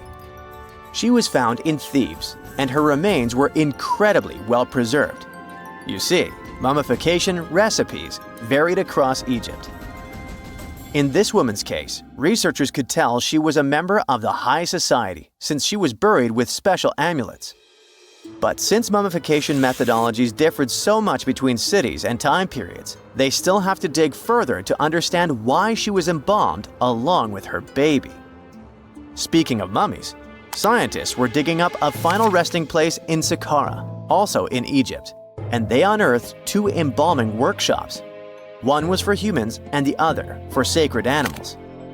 Apparently, the workshops date back to about 2,400 years ago. They were equipped with stone beds, clay pots, and ritual vessels. Everything you needed to mummify. But that's not all. Archaeologists also stumbled upon cheese stored in jars behind tombs that were over 3,000 years old. Yep, cheese. This shows that the ancient Egyptians were pretty savvy when it came to preserving food, too. They knew how to store stuff for the long haul, not just the mummies. It really shows how they applied their preservation skills to both food and bodies, giving us a glimpse into their impressive technological know-how. Scientists have also found one of Egypt's oldest complete mummies, and to their surprise, it was completely covered in gold. You see, Egyptian mummies covered in gold are already a rare thing, but they weren't expecting it to be the oldest one ever found. The mummy was quite well preserved, and they could identify that it was the remains of a wealthy man called Hekashepes. Many symbols show that he was important and wealthy, like the band he wore on his head and the bracelet on his chest. He was also dressed in a tunic wrapped with a belt, which was a way to preserve the good appearance of a person after they passed away. To reveal it, they had to open the final resting place with mortar. Basically, it was like they were opening a time machine, just as the ancient Egyptians did 4,300 years ago. If you think about it, it's almost like entering a time capsule. Enough about mummies. Scientists also found something very exciting hovering above the pyramids. They had to use a fancy top-notch radar known as LARID, aka Low Altitude Long Range Ionospheric Radar, which can see these invisible waves far away into the sky. LARID helped them discover giant plasma bubbles floating in the air above the pyramids. These bubbles are called plasma bubbles, and they wreak havoc on modern technologies. I mean, they can disrupt GPS and phone signals for hundreds of kilometers in diameter from where they're located.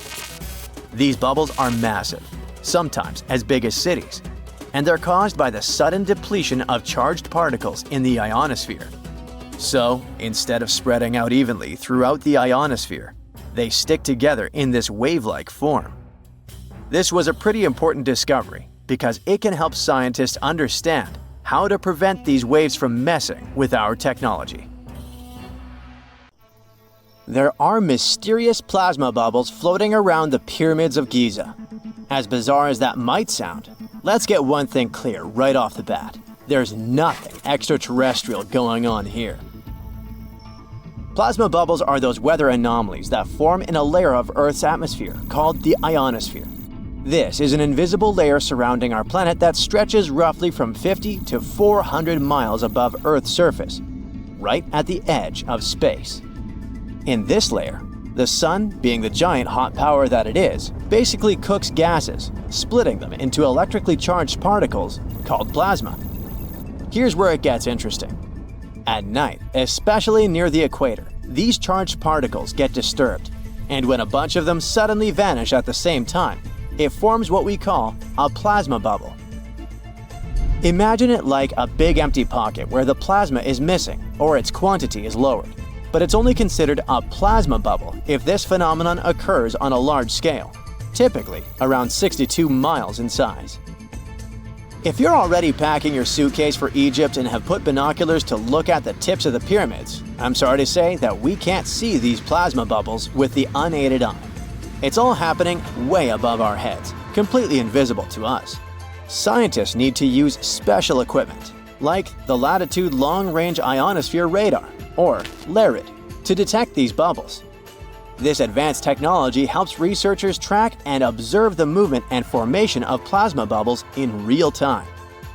This formation, by the way, can be triggered by solar storms. That brings us to November 2023, when an impressive solar storm occurred. On a scale from 1 to 5, this one was classified as a G3, which is considered a strong event. Solar storms occur when sunspots are basically cooler, darker areas on the sun's surface, release bursts of energy into space. These flares triggered several geomagnetic storms on Earth. While this might sound like doomsday stuff, it didn't disrupt our daily lives too much. In fact, it was great news for skywatchers, since the solar storm created stunning auroras, with the northern lights visible as far south as Greece and Turkey. But this particular storm in 2023 also had another interesting consequence. It caused the largest plasma bubble ever recorded by the Chinese radar. This phenomenon was so massive that it covered regions as far apart as the Egyptian pyramids and the Midway Islands in the Pacific Ocean. Now that's a huge distance, and it is a big deal for science. And that's because plasma bubbles are a growing threat to modern technology. Experts say they can disrupt satellite communications and GPS systems. So if you're using Google Maps or Waze and suddenly it can't figure out where you are, a plasma bubble might be to blame. Great. We now know what's going on with those bubbles, detected above the pyramids of Giza. But things get even weirder inside this ancient construction. Apparently, the Great Pyramid of Giza has the ability to concentrate electromagnetic energy within its interior.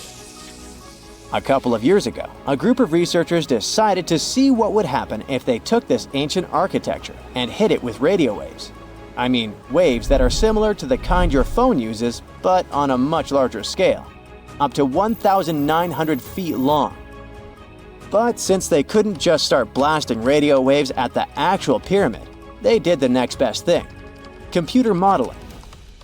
Using these simulations, the researchers discovered something incredible. The Great Pyramid can actually concentrate electromagnetic energy within its internal chambers, as well as underneath its base, where an unfinished chamber is located. By concentrate, I mean something like trap it. For example, when you shout into a cave, you hear your voice echo back, right? The sound waves don't just disappear, they bounce around and get focused. Similarly, when radio waves hit the pyramid, they don't just pass through or around it. Instead, they get absorbed, bounce around, and focus inside and underneath the pyramid. Our list of mysterious phenomena surrounding the Egyptian pyramids doesn't end there. Inside the pyramid, there's a long, narrow passage that leads to what's known as the King's Chamber.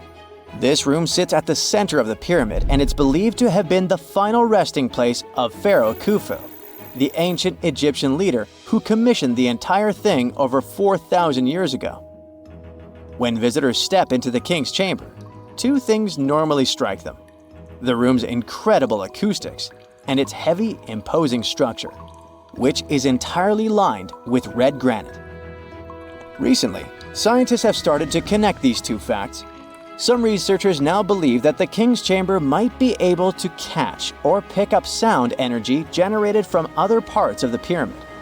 In other words, this room might have been designed to amplify sound in a way that no other chamber in the pyramid can.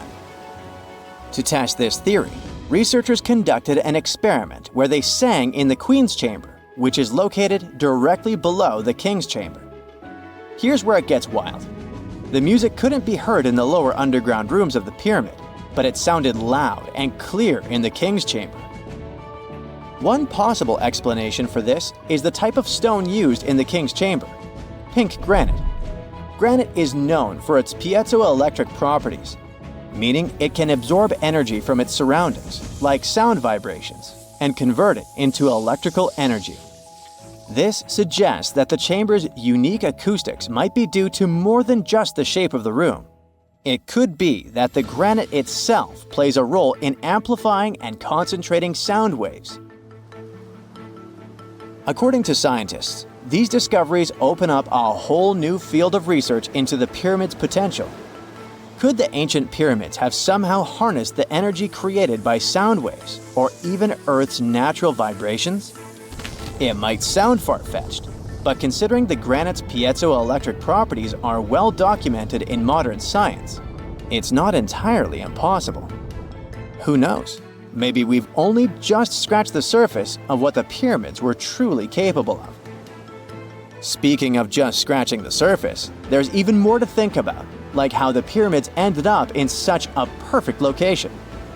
It seems the builders lined up the Great Pyramid with the cardinal points, meaning its sides are almost perfectly aligned with the four main directions: north, south, east, and west. There are many theories about how they did it, but one study suggests that Egyptians might have used the fall equinox to achieve this perfect alignment. During the equinox, the sun rises and sets directly in the east and west. It probably made it easier for builders to use the sun's position as a guide. By watching the sun during this time, they could make sure the pyramids were positioned just right. If we think about all these strange things about the pyramids, I mean their perfect alignment, the ability to concentrate radio waves, and the materials used in the chambers that might generate electrical energy, could the real purpose of the pyramids actually be much more complex than just being tombs? Well, Nikola Tesla thought so. It is said that the famous inventor and engineer was kind of obsessed with the Egyptian pyramids, and he wondered if they might actually be giant energy transmitters.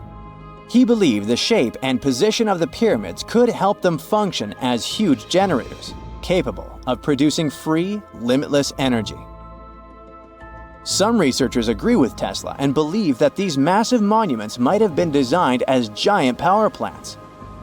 According to their theory, builders could have figured out how to move ions, those electrically charged particles in the atmosphere, by placing materials like copper, gold, and silver around the pyramids.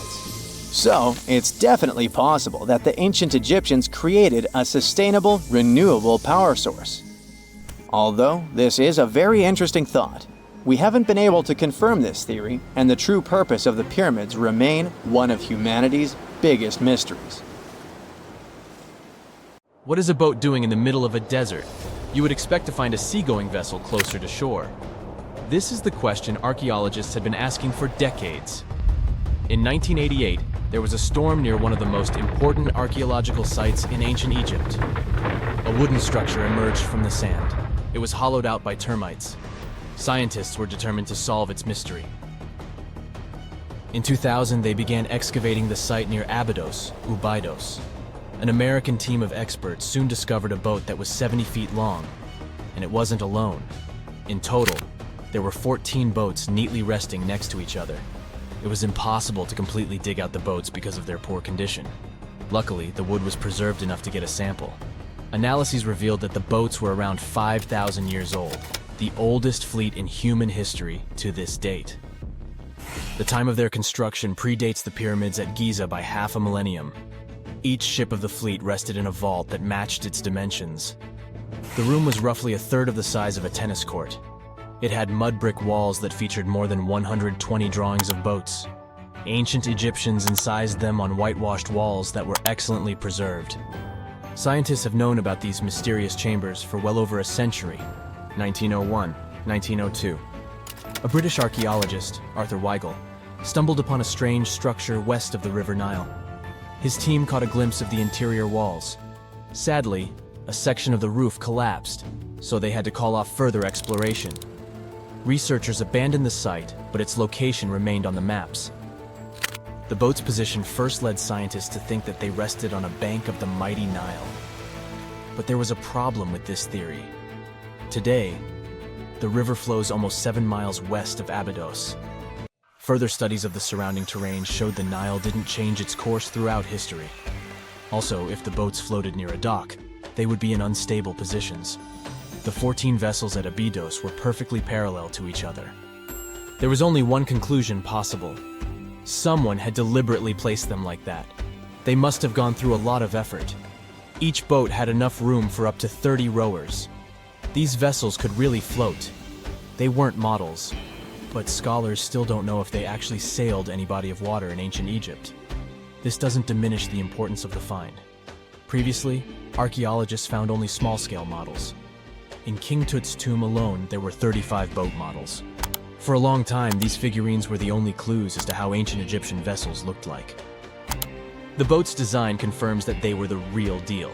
They are the earliest surviving examples of something called built boats.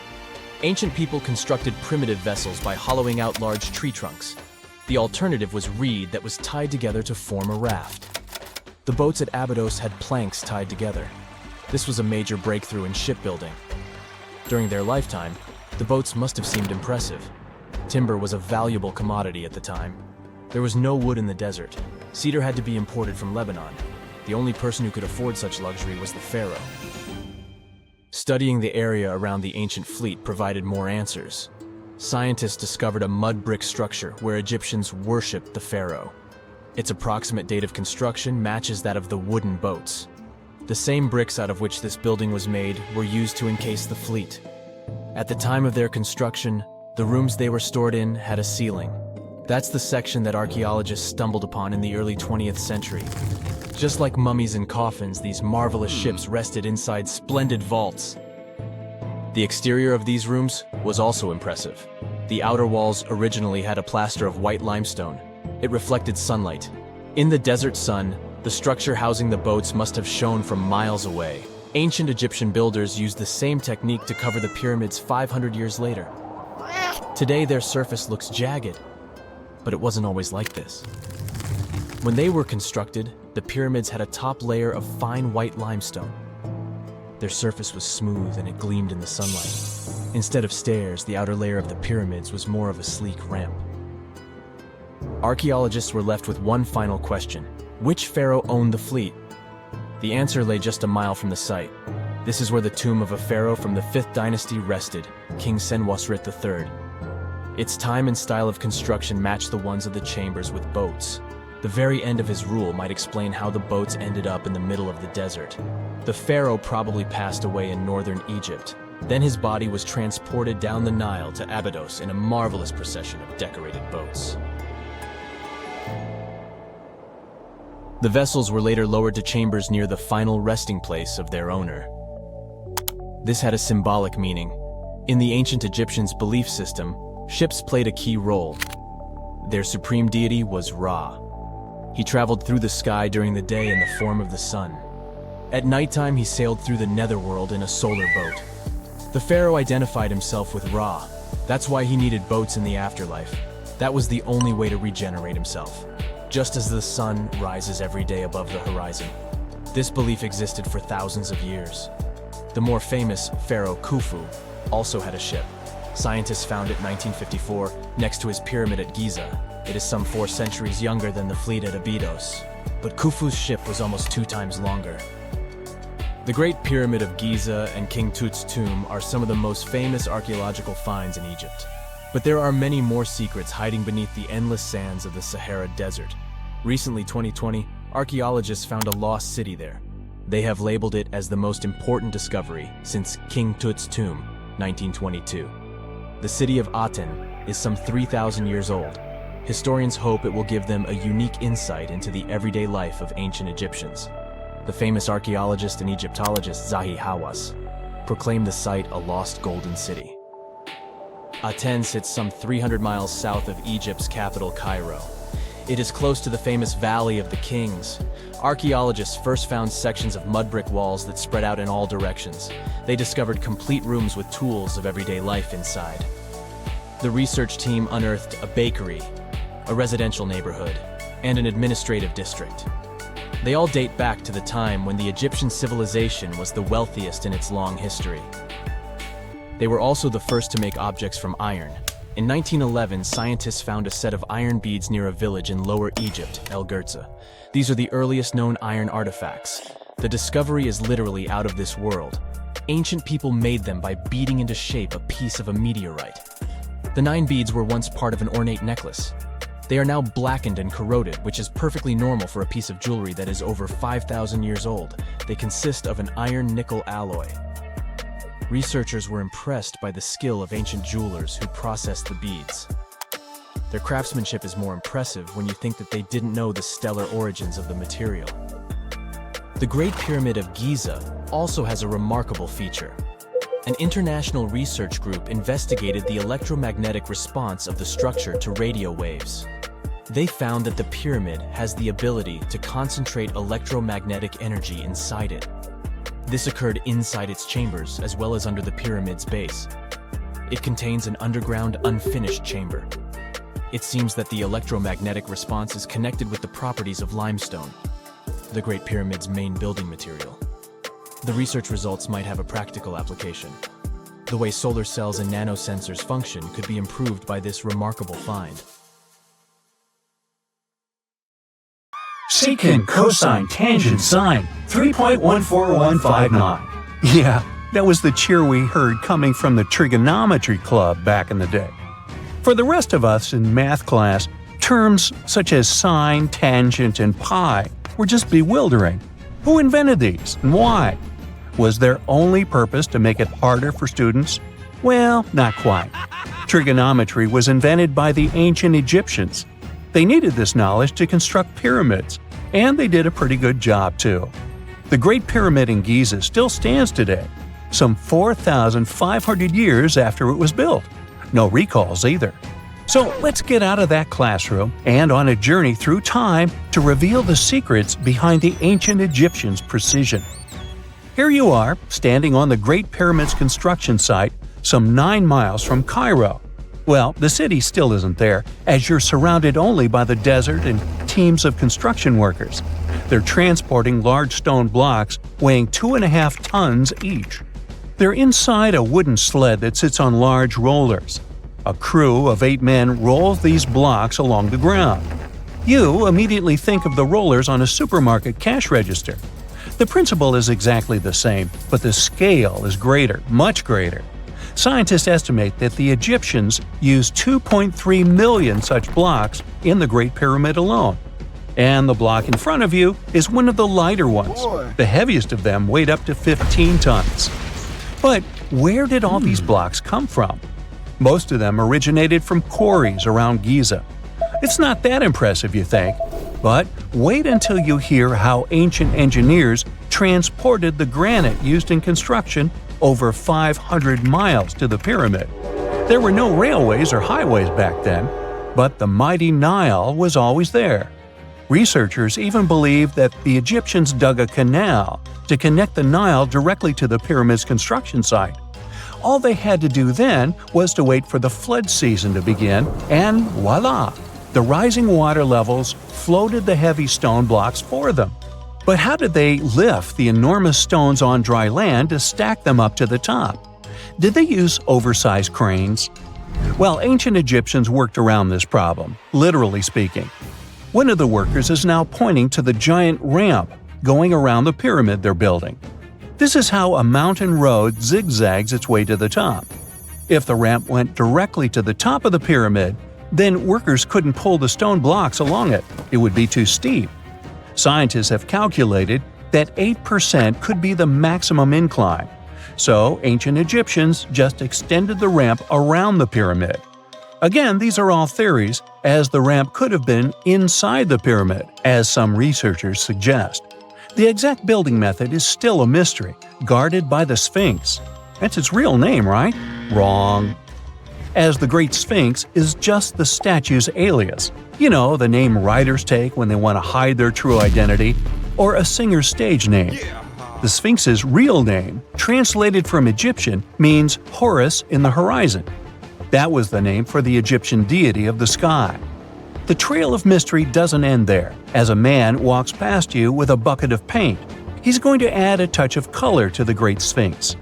Researchers found specks of this red color next to its ear. That was some strong paint, as it survived for thousands of years. You are now standing straight in front of the Sphinx. You look up. It's very tall, right? 66 feet to be precise. Now resist the urge to take a selfie. You can do it. Now you notice something else. It looks like the Sphinx is in the center of a giant triangle in the back. That's one side of the Great Pyramid. And no, your eyes are not playing tricks on you. The Sphinx really does sit in the center of the pyramid's lateral face. Here's where math comes in handy. A pyramid has 4 sides, called lateral faces. There's also a 5th face, the base, but that's not visible. It's, wait for it, face down. The Sphinx has one last mystery to reveal: its age. Scientists agree that Pharaoh Khafre built the Sphinx. He ruled after his father, who had built a great pyramid nearby. So both structures were finished around the same time. Let's talk about numbers again. You've heard of Cleopatra, the Egyptian princess described as a woman of great beauty. Hello? She saw the pyramids, but she lived closer to the time of the first iPhone than the time of the people who built the pyramids. Fascinating, right? You can see thousands of people around you. They're working hard to build the pharaoh's tomb. But how many of them are there exactly? One Greek philosopher estimated there were as many as 100,000 workers. Seems like an okay number for such an enormous structure, but it can't be true. Science simply can't back up this number. Egyptologists put the total number of workers at 30,000. And yes, Indiana Jones was one of them, at least on the big screen, but he showed up late. Egyptologists know a lot about the pyramids, but not everything. Not because they don't want to, but because they haven't yet dug up enough evidence. They can only guess how the building process went. First, engineers would arrive to choose the right spot and do the necessary measurements. That's why they needed all that complicated math.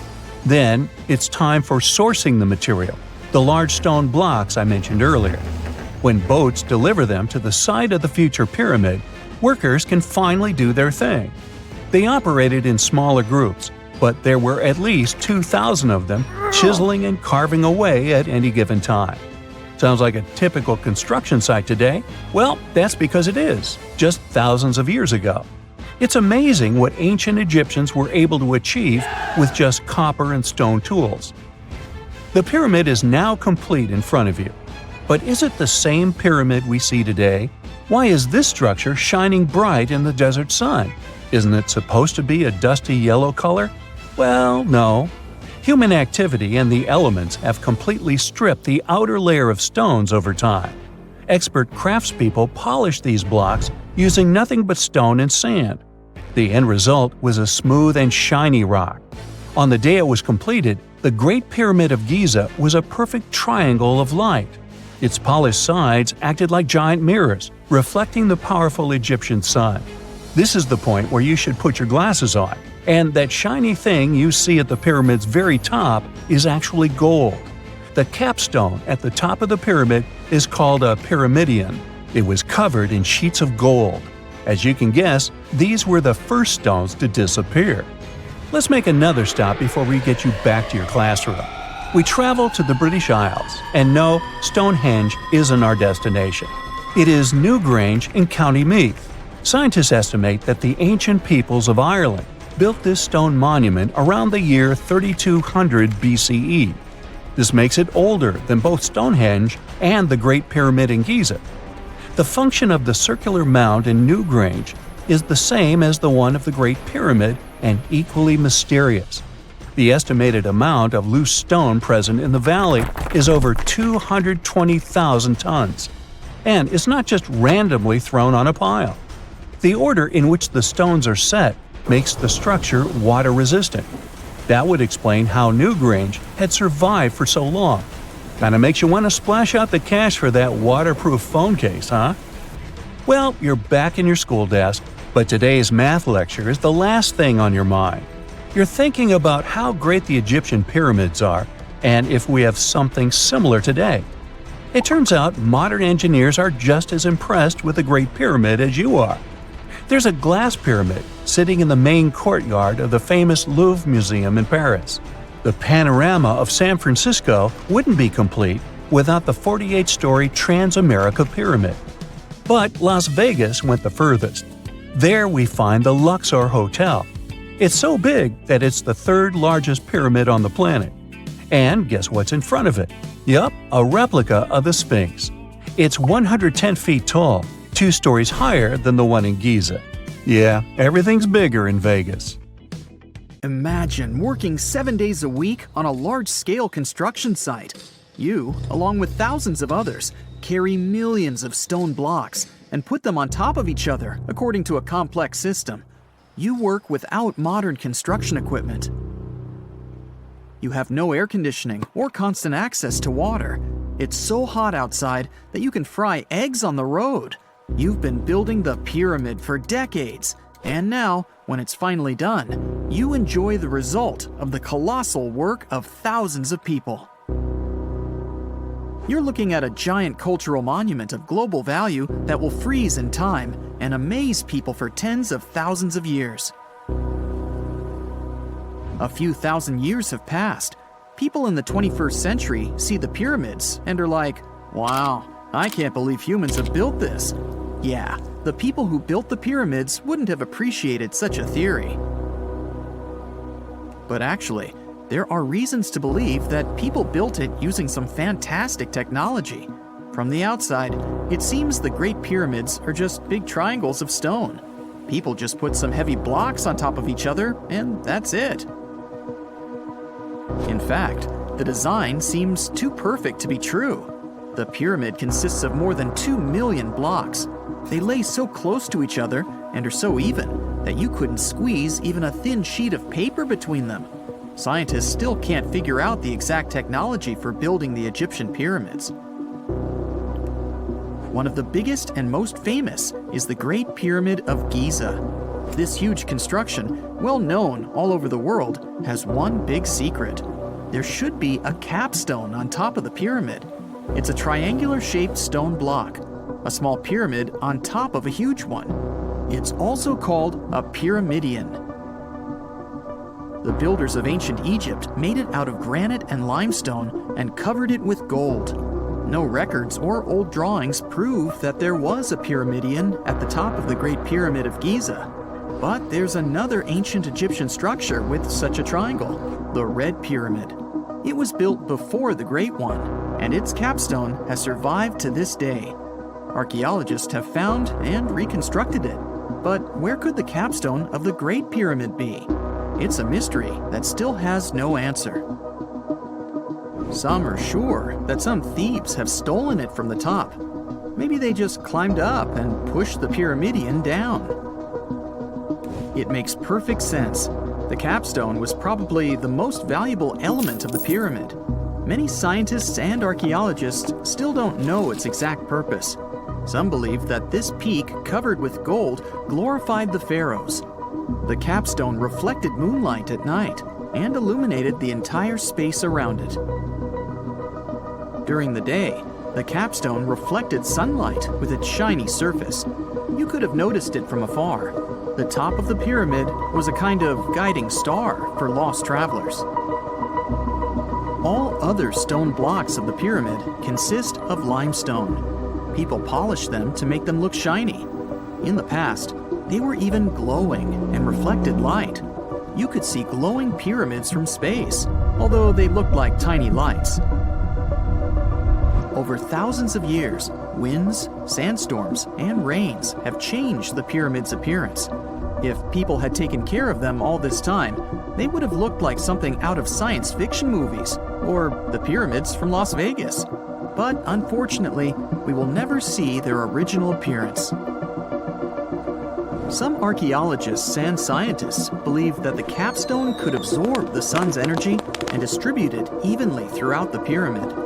No one knows precisely why the Egyptians needed this technology. There's a theory the pyramids are ancient energy systems. The pharaohs applied this energy to use some unique technologies that were more advanced than all the achievements of the 21st century. And the triangular shape of the pyramids was ideal for boosting this electromagnetic energy. In theory, solar radiation, or electromagnetic forces, accumulated at the top of the pyramid, filled the inner rooms, and then went down the walls to the base. Any surface distortion could prevent the flow from spreading, so they had to create a perfectly smooth surface. That's why they installed the blocks so that nobody could squeeze a needle or razor blade between them. Many people believe in this theory because they built the pyramids from limestone. This material can hold energy inside itself. In the inner part, they created granite deposits to cause air ionization, that is, to create an electric charge. They also dug channels under the pyramid for water to transmit electricity. And at the top, they put a gold capstone, the best conductor of electricity. So, this is how you get a great power generator. Different cultures used similar technologies to create electricity all over the world. But these are all theories. If it had been working, humanity would have used these technologies today. There are mentions of the metal industry, chemistry, engineering, physics, mathematics, and astronomy in some ancient records. Most scientists don't believe in all these things. We know the detailed stages of the technology's development in different cultures. In the 21st century, scientists, historians, and anthropologists can track the evolution of all modern devices. If people had created some technological inventions in ancient times, the history of the world would have looked different. Perhaps all the achievements of antiquity could have been wiped off the face of the earth by global cataclysms. And it can happen to us. Just imagine how people would dig up a laptop in 5,000 years. Perhaps they wouldn't understand what kind of device it is. Another Egyptian wonder surrounded by mystery is the statue of the Sphinx. The Egyptians carved it out of a single massive piece of limestone about 4.5 thousand years ago. But scientists still don't know the exact date of its construction or who built it. People painted the Sphinx in different colors, so it looked much brighter and more vivid in the distant past. It was shining just like the Great Pyramids. Anyway, time hasn't only changed its appearance, but its name too. Initially, the Egyptians called it Hor-Mekhet. The Greeks renamed it the Sphinx about a few hundred years after it had been built. The Sphinx emphasized the greatness of the rulers of Egypt. It also performed a symbolic function of a watchdog guarding the tomb of the pharaoh and the paths leading to it. This version sounds realistic, since archaeologists have discovered many secret entrances at the foot of the Sphinx. Perhaps these rooms and intricate tunnels lead to underground halls with treasures. And treasures don't always mean gold and jewelry. According to legends and theories, the Sphinx guards the Hall of Records, the storage of all humankind's knowledge. The information about the ancient mythical state of Atlantis could be there. You can find many detailed maps of the internal dungeons of the Sphinx on the internet. They show structures 12 stories deep under the statue. It looks like a small city filled with gold, scrolls of knowledge, and various ancient artifacts. But don't believe all these maps. These are just theories. Several thousand years have passed, but people have very little information about it. Archaeologists know that there are still many strange and exciting things about the Sphinx that are still undiscovered. Some locals are afraid to research because they believe they can awaken something terrible from the underground depths. Therefore, it's mostly scientists from other countries who conduct the excavations.